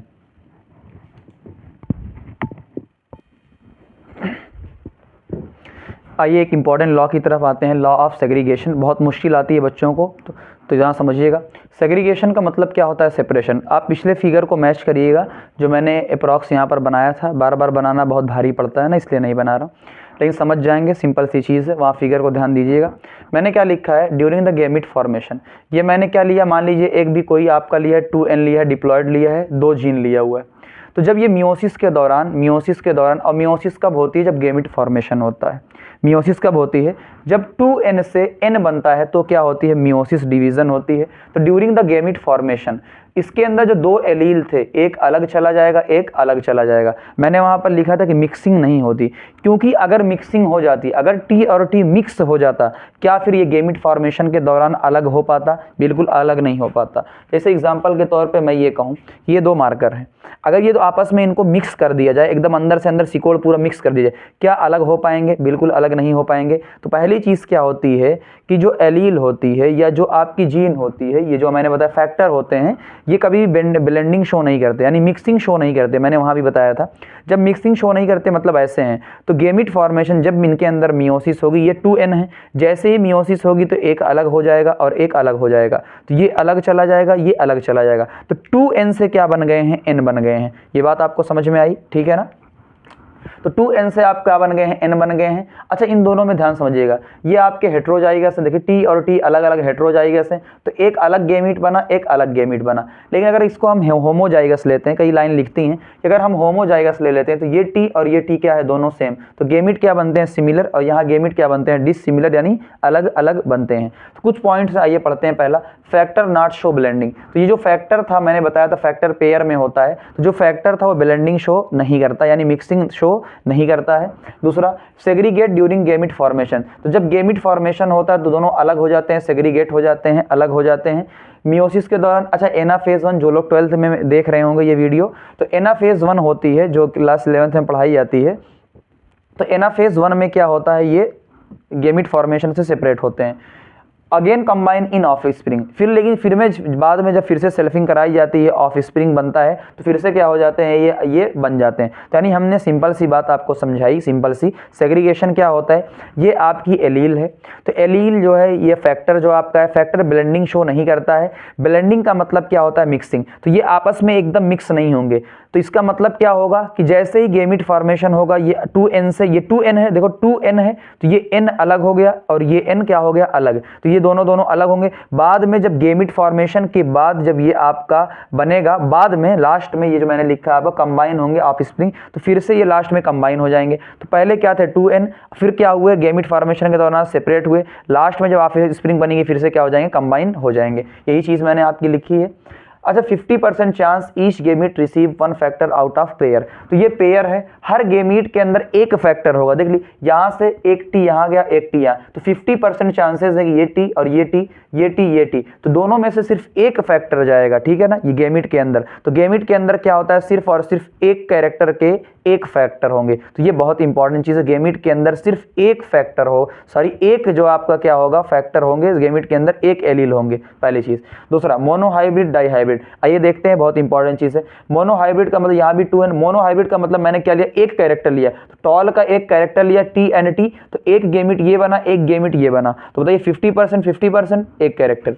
लेकिन जैसे ही हम डाईहाइब्रिड लेते हैं, तो डाईहाइब्रिड का सिंपल सा मतलब मैंने बताया था, 2 कैरेक्टर की स्टडी करते हैं। तो एक मैंने मान लीजिए ये TT यानी टॉल ले लिया, एक मैंने राउंड और रिंकल ले लिया, मान लिया ना राउंड ले लिया, तो एक कैरेक्टर क्या हो गया आपका हाइट होगा, एक कैरेक्टर आपका क्या हो गया जो आपका जो है सीड का हो गया, ठीक है।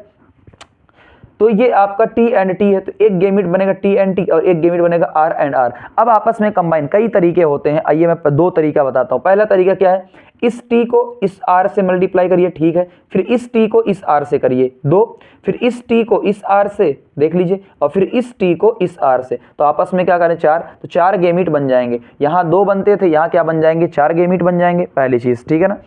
यहाँ देखो T और T 2 हैं तो 2, और ये T टोटल मिला के 4 हैं तो 4, एक तरीका ये हो गया। दूसरा तरीका ये बताता हूँ कि क्या हो सकता है, कि देखो ये डायरेक्ट ये T और T है ना, 4 गैमीट बनेंगे, हम समझ गए, हाँ 4 गैमीट बनेंगे। इस T का 50% चांस है, 50% है, तो 4 का 50% कितना होता है 2, तो देखिए इस T और इस T 2, और ये वाला T यहाँ चला जाएगा। फिर इसी तरीके से R, इस R का भी 50% चांस है, एक बार इसमें जाएगा एक बार इसमें जाएगा, तो सिंपल से हम किसी भी तरीके से कर सकते हैं। लेकिन अब T और R का आपसे पूछ ले रेशियो, तो बताइए T यहाँ से निकालेंगे सबसे पहले, T का कितना चांसेस है 1/2, R का भी कितना चांसेस है 1/2, तो 1/2 इंटू 1/2 कितना आ गया 1/4। एक बार ये वाला देख लेते हैं, T यानी ये कंडीशन मैंने ले ली है, T तो सब में क्या जाएगा T, भाई देखो T से क्या बनेगा दोनों बनेगा, तो सब में क्या जाएगा T और R है, तो देख लीजिए एक R इससे एक बार, तो R के क्या है 50% चांसेस है, तो 2 में R जाएगा और 2 में अलग R जाएगा। तो मैंने कहा TR के चांस देख लो, TR यहाँ भी है, TR यहाँ भी है, इसका मतलब 50% TR है, और यहाँ पर TR क्या है 50%। लेकिन यहाँ पर 1/4 था, क्यों, ये हमने अलग लिया था, ठीक है ना, ध्यान से समझना, दोनों में ये T और T अलग है और ये T और T अलग है, तो आप बना के देख सकते हैं। Which one is not gamete, ये बहुत उम्दा और बहुत बेहतरीन कॉन्सेप्ट, बहुत बेहतरीन क्वेश्चन है। Which one is not gamete, कौन गैमीट नहीं है। तो पहली चीज मैंने बताई थी गैमीट के बारे में कि गैमीट के अंदर एक कैरेक्टर के एक एलील होंगे। आइए देखते चलते हैं, ये TRY आपको 3 दिख रहे हैं, लेकिन एक कैरेक्टर का, मान लीजिए टॉल है, टॉल का एक कैरेक्टर है, एक एलील आया, ठीक है। ये मान लीजिए आपसे R से राउंड है, तो उसका एक है, ये Y है उसका एक है, तो एक कैरेक्टर उसका एक एलील है, यानी जोड़े में से एक आ रहे हैं, इसका मतलब ये गैमीट है। यहाँ पर भी देखिए एक T है एक R है, इसका मतलब ये भी गैमीट है, ये T है अकेला। लेकिन जैसे ये T और T आया, ये T और T देखो, T और T ये क्या है आपका होमोजाइगस, ये आपका गैमीट नहीं है, ये आपका जाइगोट है, ये कह लीजिए आपका 2n है, इसका मतलब ये नहीं होगा। बाकी सारी चीजें इन दोनों में लोग कंफ्यूज होते हैं, ध्यान भाई ये T अलग है, ये T क्या है अलग, यानी यहां आप समझ सकते हैं कि इस T और T में से एक आया, इस R और R में से एक आया, इसका मतलब एक आया, तो T और R क्या बन गए आपका, देख लीजिए गैमीट बन गए, तो ये समझ सकते हैं। दूसरी चीज है, ये कुछ चीज बची है आपके, T और T देखो ये मैंने दिखाया, जो T और T है, ठीक है, 2 एलील होते हैं, बिल्कुल सही बात है, सेम लोकस पे है, ऑलरेडी समझा चुके हैं। हेट्रोजाइगस है, हाँ हेट्रोजाइगस है, तो हेट्रोजाइगस के अंदर ही हम लोग क्या देखते हैं, डोमिनेंट और रिसेसिव देखते हैं, ये आपका सेम लोकस है। लेकिन इसमें डोमिनेंट और रिसेसिव हम लोग नहीं देखते, रीजन ये T एंड R ये हेट्रोजाइगस नहीं है, ये अलग अलग लोकस पे, T अलग लोकस पे है, R अलग लोकस पे है, तो ये 2 अलील तो हैं लेकिन डिफरेंट लोकस पे हैं, तो जो डिफरेंट लोकस पे होते हैं उन्हें हम कभी भी हेट्रोजाइगस या होमोजाइगस नहीं बोल सकते, ठीक है ना, ये इंपॉर्टेंट थी। अच्छा कुछ लोग सोचते होंगे सर इतना सारा कुछ हो गया, आपने वो डब्बा उब्बा नहीं बनाया, वो डब्बे बनते थे ना, डब्बे वब्बे नहीं बनाया आपने। भाई एक चीज मैं क्लियर बता दे रहा हूं, जैसा भी आप लोग पढ़ते हैं जहां भी पढ़ते हैं डब्बा बनाकर, मेंडल ने कभी भी डब्बा नहीं बनाया। मेंडल ने, मेरी बात से हो सकता है कुछ लोग समझते हो मैंने गलत बोला, नहीं, आप क्लास 12 की एनसीईआरटी उठाइएगा, मेंडल के चैप्टर में जाइएगा, आपको राइट पेज पे लिखा हुआ मिल जाएगा, जहां एक डब्बा बना हुआ है वहां आरसी पन्नेट, एक साइंटिस्ट थे आरसी पन्नेट, ब्रिटिश साइंटिस्ट थे, अप्रॉक्स 1932 में जो है उन्होंने किस चीज की खोज की, पन्नेट स्क्वायर बनाया था। यही सेम एक्सपेरिमेंट जो मेंडल वाला उन्होंने करके उसको एक डब्बे के फॉर्म में अरेंज कर दिया था, तो मेंडल ने नहीं बनाया था। मे भी आपको आपके टीचर पढ़ाते हो, ठीक है ना, लेकिन ये आपका जो अगला पार्ट है क्लास 12 में, तो उसमें साफ क्लियरली लिखा हुआ है कि जो पन्नेट था, जो स्क्वायर आप बना रहे हैं पूरा का पूरा डब्बे वाला, वो मेंडल ने नहीं बनाया था, आरसी पन्नेट ने बनाया था, इसलिए हम उसका यूज नहीं करते हैं।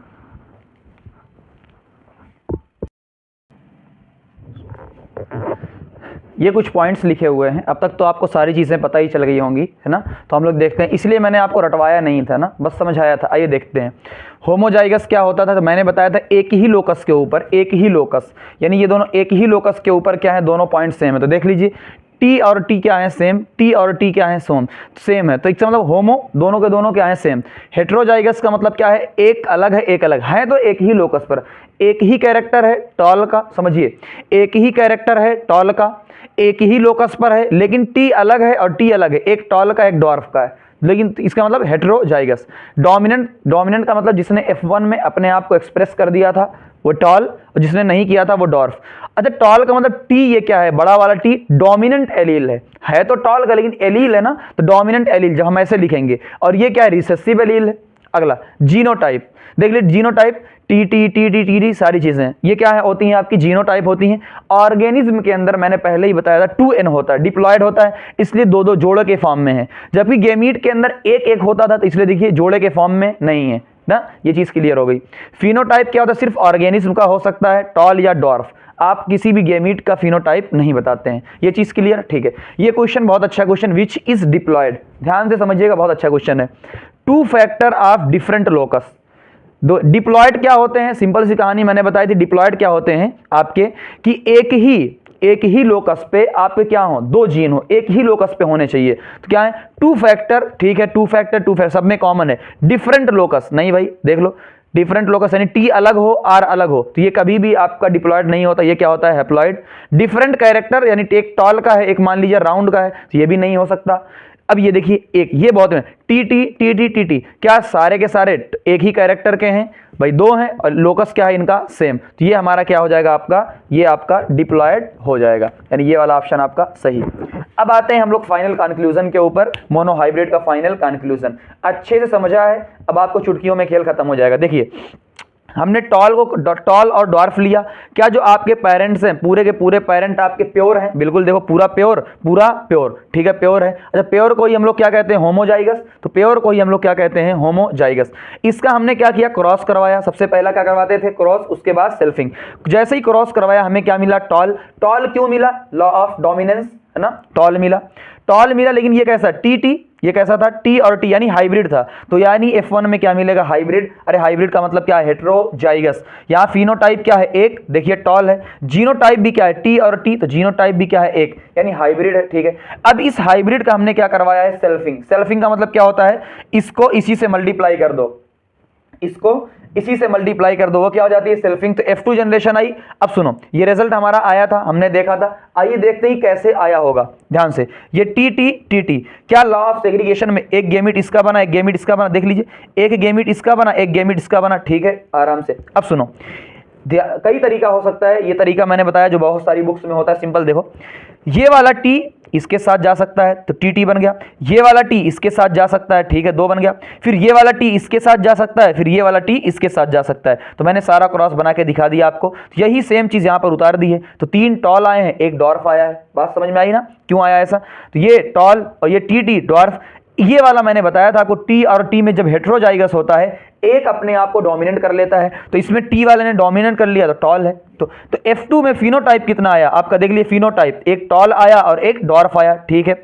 रेशियो कितना आया, ध्यान से सुनिएगा बहुत। फिनोटाइप का जब नंबर पूछेगा तो वो कितना आएगा, 2। लेकिन जब आपसे पूछेगा कितने रेशियो में आया, देख लिए टोटल क्या है, 4। तो एक 3/4 है और एक क्या है, 1/4। तो रेशियो क्या है, 3:1। इसी तरीके से जीनोटाइप में टोटल जीनोटाइप कितना है, देख लीजिए 3, 1 2 3, ये दोनों तो सेम है। 3 टाइप क्या है, देख लीजिए, एक 1/4, एक 2/4, एक 1/4।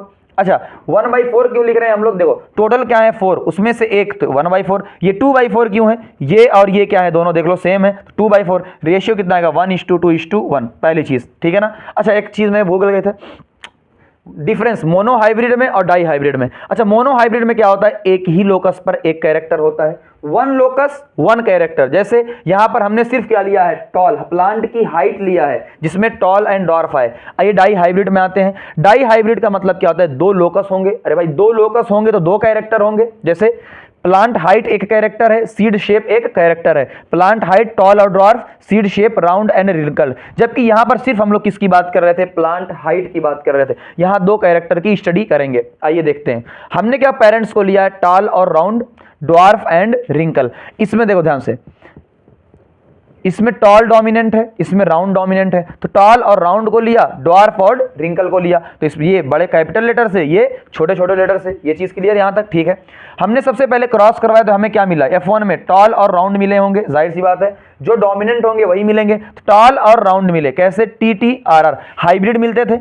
यही तरीका, सुनो, आपका मोनो हाइब्रिड क्लियर होगा ना, डाई हाइब्रिड चुटकियों का खेल हो जाएगा। सिंपल सी बात बता रहा हूं, ध्यान से, इसीलिए मैंने इतने बेसिक से आपको पढ़ाया। यहां हाइब्रिड आता था, देखो हाइब्रिड, तो इसका भी क्या आया, हाइब्रिड। दूसरे वाले का भी क्या आया, हाइब्रिड। तो इसका भी हाइब्रिड, इसका भी हाइब्रिड। तो फिनोटाइप कितना है, एक, टॉल राउंड। जीनोटाइप भी कितना है, एक। अब इसकी सेल्फिंग कराई जाएगी, तो आएगा कैसे, अब क्या करेंगे। अब सुनो, बहुत सारे लोगों को सवाल पैदा होगा, सर इतना सारा बता दिया आपने, वो डब्बा उब्बा नहीं बनाया, तो सारे टीचर बनवाते हैं। तो मैंने पहले ही बताया, वो डब्बा मेंडल ने नहीं बनाया था, RC पन्नेट ने बनाया था। फिर कुछ लोग अरे बना दीजिए डब्बा, खुद सोचो। अभी डाई हाइब्रिड कर रहे हैं, इसमें कितना आया, 4, देखो 4 गेमिट आया, इसमें 16 आएंगे, मैं 16 डब्बा बनाऊंगा। कल को ट्राई हाइब्रिड मान लो सिलेबस में नहीं है, लेकिन ट्राई हाइब्रिड का बनाने को आ गया, ट्राई हाइब्रिड, तो क्या होगा, 64 बनाओगे, इतनी सारी जगह पर 64 टाइम वेस्ट करोगे, 64 डब्बा बनेगा। तो ये सब काम नहीं करना है, जब आपको फाइनल कंक्लूजन बहुत सिंपल तरीके से आ जाएगा। आइए देखते हैं, कॉन्सेप्ट समझिए। मैंने इसको और इसको क्या करवा दिया है, सेल्फिंग। क्या करवा दिया है, सेल्फिंग। अब सुनो, TTRR, क्या हमने इसका गेमिट बनाना सीख लिया था। अरे भाई, जिस तरीके से ये वाला गेमिट 4 बना है, इस तरीके से ये वाला गेमिट बन जाएगा। और तरीका सीखते हैं, सिंपल, बहुत सिंपल तरीके से तरीका बता रहा हूं। देखो, इस एक T को पकड़ो, पहले एक T को पकड़ो, इसको R से करो, TR, फिर इसी को छोटे R से करो, ठीक है। फिर इस वाले T को पकड़ो, इस T को इस R से, देख लो, फिर इस T को इस वाले R से, 4 गेमिट बन गया। इसी तरीके से यहां भी 4 गेमिट बन जाएगा। यानी देखो, इसको इससे, फिर इसी को इससे, फिर इस वाले को इससे, इस वाले को इससे, जिस तरीके से हमने ये वाला बनाया। तो 4 गेमिट इसके, 4 गेमिट इसके, 4 × 4 कितना आ गया, 16। कितना आसान है। तो हम मोनो हाइब्रिड के हेल्प से डाई हाइब्रिड की पूरी कहानी खत्म कर देंगे। देखते हैं आगे और क्या होता है।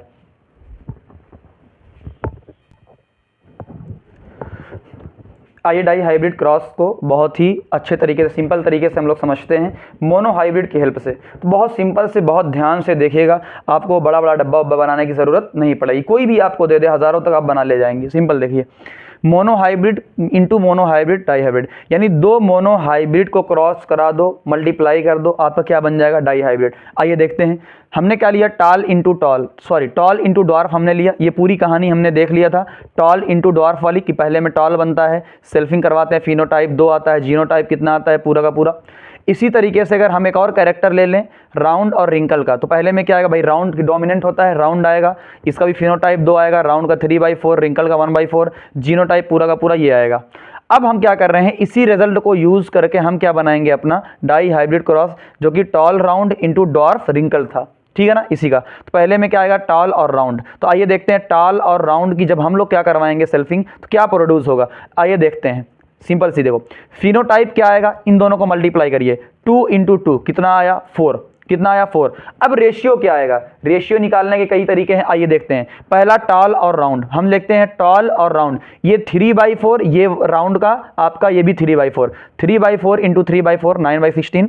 दूसरा टॉल एंड रिंकल, देख लो, टॉल एंड रिंकल, यानी एक बार 4 कैसे आएगा, देखो 4, 2 × 4 4, ये तो आ गया। कैसे 4 आएगा देख लीजिए, एक बार इस टॉल के साथ राउंड, एक बार इस टॉल के साथ रिंकल, ठीक है, 2, एक बार इस ड्वार्फ के साथ राउंड, एक बार इस ड्वार्फ के साथ रिंकल। ये रेशियो सबका देख लीजिए, यहाँ से मल्टीप्लाई करके ये पूरा का पूरा रेशियो आ गया।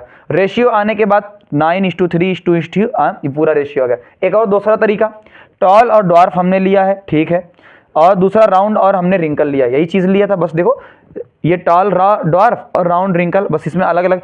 टॉल और ड्वार्फ का रेशियो कितना है, 3:1। राउंड और रिंकल का भी रेशियो कितना आएगा, 3:1, अकॉर्डिंग टू मोनो हाइब्रिड वाले में 3:1 आएगा। ये डोमिनेंट रिसेसिव, डोमिनेंट रिसेसिव। आइए मल्टीप्लाई करते हैं, देखिए 3 को 3 से पहले मल्टीप्लाई करेंगे, 3 को 3 से 3 से 9, फिर 3 को 1 से 3, फिर आपको 1 को 3 से 3, 1 को 1 से 1, तो पूरा देख सकते हैं कि टॉल राउंड पहला आएगा, फिर टॉल और रिंकल आएगा, फिर डॉर्फ एंड राउंड आएगा, फिर डॉर्फ एंड रिंकल। कितनी आसानी के साथ अपना पूरा का पूरा रेशियो आ गया। आइए जीनोटाइप देखते हैं। यहाँ जीनोटाइप कितना आया था 3, यहाँ पर भी 3, 3 × 3 कितना आया 9। 9 कैसे आएगा बहुत ध्यान से समझिएगा, डब्बा बनाने की जरूरत नहीं पड़ेगी। 9 कैसे आया देखिए, ये मैंने 3 लिया, टी टी, ये मैंने 3 लिया, ठीक है ना। अब सुनो ध्यान से, या एक तरीका और है, पहले इस वाले को पकड़ो, पहले एक को पकड़ो, तीनों के साथ मल्टीप्लाई करो भाई, एक को पकड़ो, इन तीनों के साथ मल्टीप्लाई करो, क्या बन गया देख लो, टी टी आर आर हो गया। फिर इस वाले सेकंड को पकड़ो, सबके साथ मल्टीप्लाई करो, ये सेकंड का पूरा आप देख सकते हैं पूरा बन गया। फिर थर्ड वाले को लो और इस आर वाले के साथ यानी पूरे के साथ करो, तो थर्ड वाले टी टी को लिया, पूरे आर के साथ हमने कर दिया, तो ये 9 आ गया पूरा का पूरा, आसानी के साथ 9 आपका आ गया। दूसरा तरीका, रेशियो कैसे आएगा देखो, अब क्या है टी टी आर आर, देखो टी टी का रेशियो 1/4, आर आर का 1/4, 1/4, 1/4, 1/16। दूसरा T T R R, T T का क्या होगा 1/4, आर आर का 2/4, तो आर आर का 2/4, तो 1/4 × 2/4, 2/16। इसी तरीके से आप पूरा रेशियो यहां देखकर आप निकाल सकते हैं। तो रेशियो कितना आएगा देख लीजिए, 1/16, तो 16 सब में से कैंसिल, 1 to 1, 1 to 1, 2 4 2, 2 4 2, फिर 1 2 1, ये आपका आसानी के साथ आ गया। अब यहां से एक और हैक पॉइंट हम निकाल सकते हैं, और वो क्या निकाल सकते हैं आपका, कि जब भी आपका क्या रहेगा होमोजाइगस, ये भी होमोजाइगस, ये भी होमोजाइगस, 1/4 रेशियो आता है देख लो। होमोजाइगस चाहे ये वाला हो चाहे ये वाला हो, दोनों होमोजाइगस हैं, ये वाला और ये वाला, 1/4 रेशियो। हेट्रोजाइगस में क्या आता है 2/4, तो हेट्रोजाइगस में देख लो 2/4 आता है, बाकी हर जगह क्या आता है, तो उस अकॉर्डिंग भी डायरेक्ट हम कर सकते हैं, ठीक है ना। पहली चीज कि आपका जो होमोजाइगस होगा उसका डबल क्या होगा हेट्रोजाइगस, तो जहां जहां हेट्रोजाइगस आ रहा है देख लो, यहां भी हेट्रोजाइगस, यहां भी हेट्रोजाइगस, यहां भी हेट्रोजाइगस, यहां भी, यहां 4 क्यों है, क्योंकि यहां दोनों हेट्रोजाइगस हैं। तो आराम से तो बहुत सारे लॉजिक लगाकर आप सोच सकते हैं। आइए देखते हैं अगला लॉ ऑफ इंडिपेंडेंट असॉर्टमेंट। ये क्या है, सबसे पहली चीज मैं समझाता हूं। सबसे पहली चीज क्या है, आपको ध्यान से देखना है चीजों को ताकि कोई भी गलती ना हो। मैंने कहा ये मेरा गेमीट था, ये मेरा अपना गेमीट था, ये मेरा आपका क्या था अपना एक पेयर था। टी को अलग किया, ठीक है, टी को अलग किया और इस टी को अलग किया, सेग्रीगेशन किया, हाँ इसके साथ मैंने इसको अलग किया, इसके साथ मैंने इसको मैंने सेग्रीगेशन इसका किया। अब इसका सेग्रीगेशन करेंगे हम, इस वाले का सेग्रीगेशन करेंगे। अब ध्यान सुनिएगा, बहुत ध्यान से, एक ही मिनट में सारी बातें क्लियर हो जाएंगी, इतना बड़ा ला बहुत आसानी से आ जाए। देखो मैंने कहा कि इस टी को मैंने यहां किया, ठीक है, इस टी को मैंने यहां किया, क्या एक पेयर का सेग्रीगेशन हुआ, हाँ। अब सेकंड के पेयर का सेग्रीगेशन करेंगे, तो सेकंड पेयर का सेग्रीगेशन डिपेंड नहीं करता, यानी ये वाला आर यहां भी आ सकता है, यहां भी आ सकता है। तो मैंने एग्जांपल के तौर पे यहां बना दिया ये वाला आर, तो यहां पर क्या चला जाएगा ये वाला आर, फिर इस वाले टी के साथ भी ये वाला आर आ सकता है, और इस वाले टी के साथ ये वाला आर भी क्या आ सकता है, यानी इसका जो सेग्रीगेशन हुआ है, इस वाली एक पेयर का जो भी सेग्रीगेशन हुआ है, जो भी आपका सेग्रीगेशन कह लीजिए, दूर होने कह लीजिए, सेपरेशन, तो टी और टी का जो भी सेपरेशन हुआ है उस पर ये वाला डिपेंड नहीं कर रहा है। तो वही चीज लिखी है, segregation of one pair of trait is independent of segregation of another pair, यानी कोई भी फर्क नहीं पड़ता कि आपने टी को यहां रखा, तो ये आर इसके साथ ही जाएगा या ये आर इसके साथ ही जाएगा। भाई ये यहां भी आ सकता है और यहां भी आ सकता है, इसी तरीके से इसके साथ ये भी जा सकता है, के साथ ये भी जा सकता है, तो कोई किसी पर डिपेंड नहीं करता। तो आइए देखते हैं अच्छा ये ऐसा हुआ क्यों, ताकि ज्यादा से ज्यादा गेमिट बन सके। तो असर्शन रीजन में अगर आ सकता है कि इंडिपेंडेंट असॉर्टमेंट क्यों हुआ, तो ज्यादा से ज्यादा गेमिट बन सके।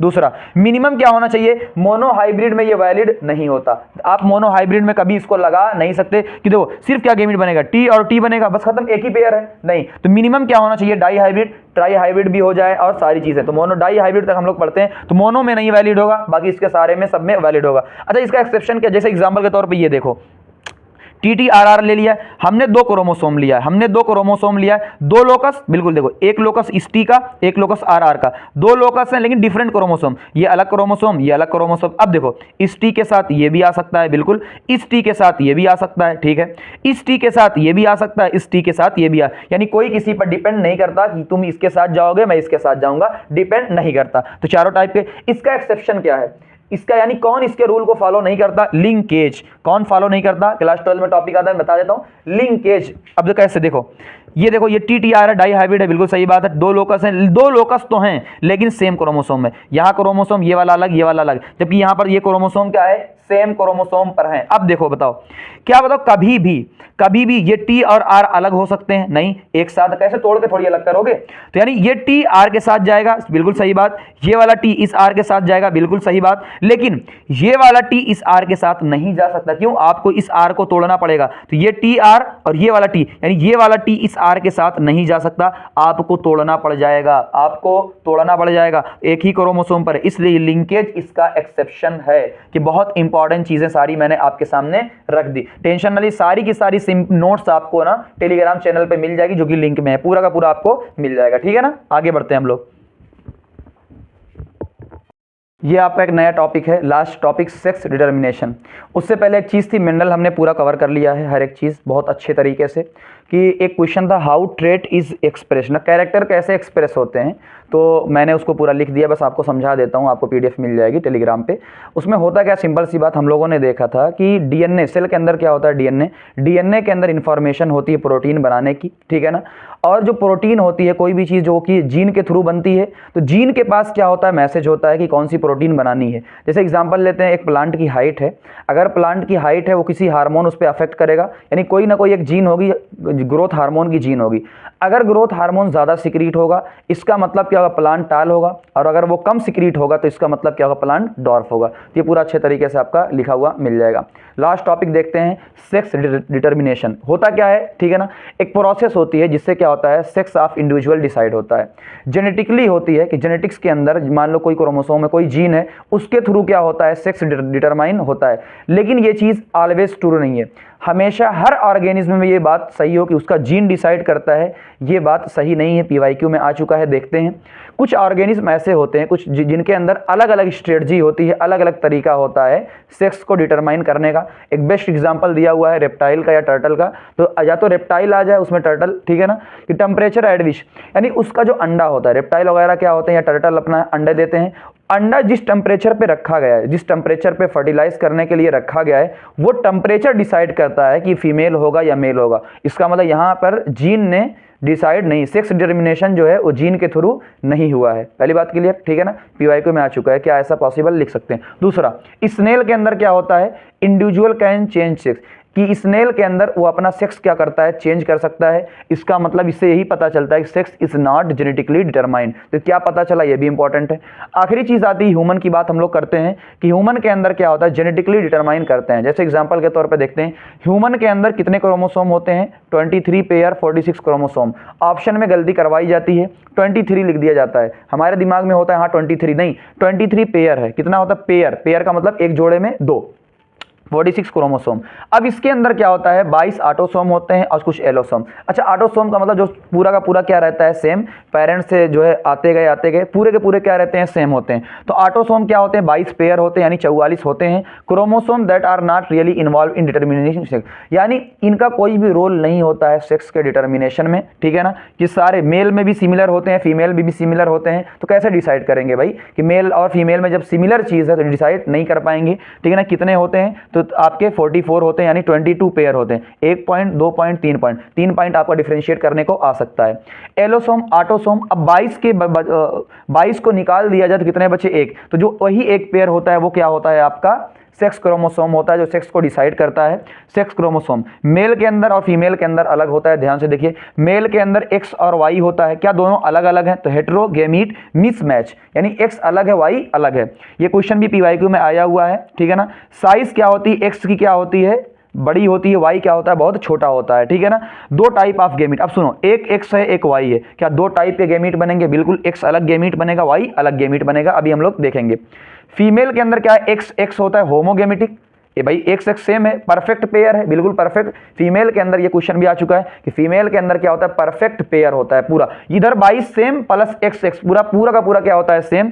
एक टाइप सुनो, X और X क्या है? अलग। तो जो भी गेमीट बनेगा X बनेगा, तो कितने टाइप के बनेंगे गेमीट? तो ध्यान समझना, गेमीट 2 इसमें भी बनेंगे, 2 इसमें भी बनेंगे। कितने टाइप के? एक X, एक Y। जबकि इसमें कितने टाइप के? एक टाइप के सिर्फ और सिर्फ X बनता है। आइए देखते हैं। ये मदर है, ये फादर है, ये क्या है फीमेल का सिंबल, ये मेल का सिंबल, ऐसा ही है ना। एक्स एक्स, अब सुनो यहां से कितने एक्स बना, एक्स बना, क्या दो बने, हाँ दो बने, लेकिन कितने टाइप के बने भाई, सिर्फ एक एक्स, और यहां पर एक्स और वाई। अब सुनो तरीका क्या होता है इसका, कई सारे तरीके बताए जाते हैं, सारे दोनों तरीके मैंने आपको लिख दिए। पहला तरीका ये एक्स और ये एक्स है, अब क्या होगा देखो, ये एक्स इस एक्स से रिएक्शन करेगा, एक्स, ये वाला एक्स इसके साथ जा सकता है बिल्कुल, ये वाला इसके, यानी चारों आपस में जा सकते हैं, क्या बन गया एक्स एक्स एक्स वाई, दो गर्ल बनी दो बॉय बना, यानी 50-50% चांसेस है कि बॉय हो सकता है और 50% चांस क्या है कि गर्ल हो सकती है, तो 50% चांस होता है पहला। दूसरा तरीका, एक हमने इधर ये डब्बा मेथड, एक्स एक्स और एक तरफ एक्स वाई, तो एक्स एक्स, एक बार इस एक्स को इसके साथ, एक बार इस एक्स को इसके साथ, एक बार इसको इसके साथ, एक बार इसको इसके साथ, चार बन गए। बहुत तरीका सब लोग को पता है। अब यहां से एक चीज सुनना, एक चीज बहुत इंपॉर्टेंट है, ये चीज है ना बहुत सिंपल तरीके से बता रहा हूं। मदर के अंदर क्या है एक्स एक्स, फादर के अंदर क्या है एक्स वाई, तो मदर के अंदर से जो एक्स एक्स है वो बॉय में भी एक्स जाएगा, गर्ल में भी एक्स जाएगा,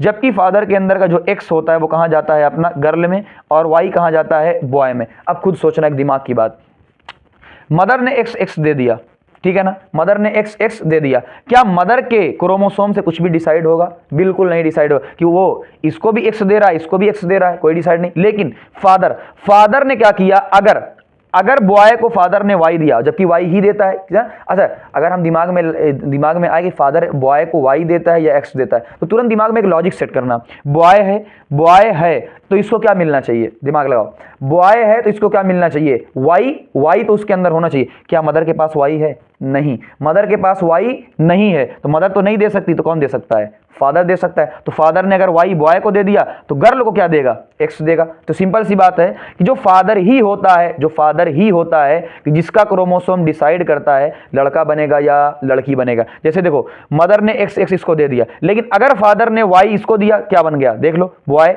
और अगर फादर ने एक्स दिया तो क्या बन गया अपना गर्ल बन गई। तो वही चीज मैंने लिखी है कि इसीलिए जो है कभी फैमिलीज पे जो है औरतों पर हमेशा ब्लेम दिया जाता था ना, कभी भी आप समाज में आप लोगों ने सुना जिसकी एक औलाद हो गई, एक लड़की हो गई, दो लड़की हो गई, तीन लड़की हो गई, तो लोग कैसे बहुत नहुसत वाली है, बहुत सारी चीजें लोग कहते थे। जबकि अगर देखा जाए, साइंस के अकॉर्डिंग देखा जाए, उसमें औरत की क्या गलती है, या उसमें औरत का क्या कंट्रोल है? कुछ नहीं, डिसाइड किससे हो रहा है? फादर से। लेकिन वही है, लोग पुरुष को कोई भी दोष नहीं देते हैं ना। ये चीजें देखना है कि हम समाज में बड़े होकर कैसा बनना चाहते हैं ना, हमें ऐसा नहीं करना है, ठीक है। सारी चीजें तो हम पढ़ रहे हैं तो यहाँ से चीजें देख सकते हैं। अच्छा, वही चीज यहाँ लाइन में लिखी, sex of children will be determined by what they inherit from father से उन्होंने क्या लिया है उस पर डिपेंड करता है। A child who inherit an X chromosome from her father will be girl. अगर एक्स क्रोमोसोम फादर से आया, मदर से तो दोनों में एक्स है, तो एक्स एक्स क्या बन जाएगा? गर्ल। और अगर वाई आया तो क्या बन जाएगा? बॉय। तो ये सारे के सारे क्वेश्चन आपके क्या थे, इसमें पीवाईक्यू भी ऐड थे, बहुत सारी चीजें ऐड थी ना इसमें। अब हम लोग क्या करेंगे, ये मैंने पूरा करवा दिया, सिर्फ मेंडल वाले के पीवाईक्यू आपके बचे हुए हैं। वीडियो लंबी ना हो जाए इसलिए मैं कोशिश करूंगा कि अगले पार्ट में या क्वेश्चन का एक अलग ही पूरा पार्ट ले आऊंगा, या फिर आप आराम से खुद से ही प्रैक्टिस कर लीजिएगा, ठीक है ना। Thank you.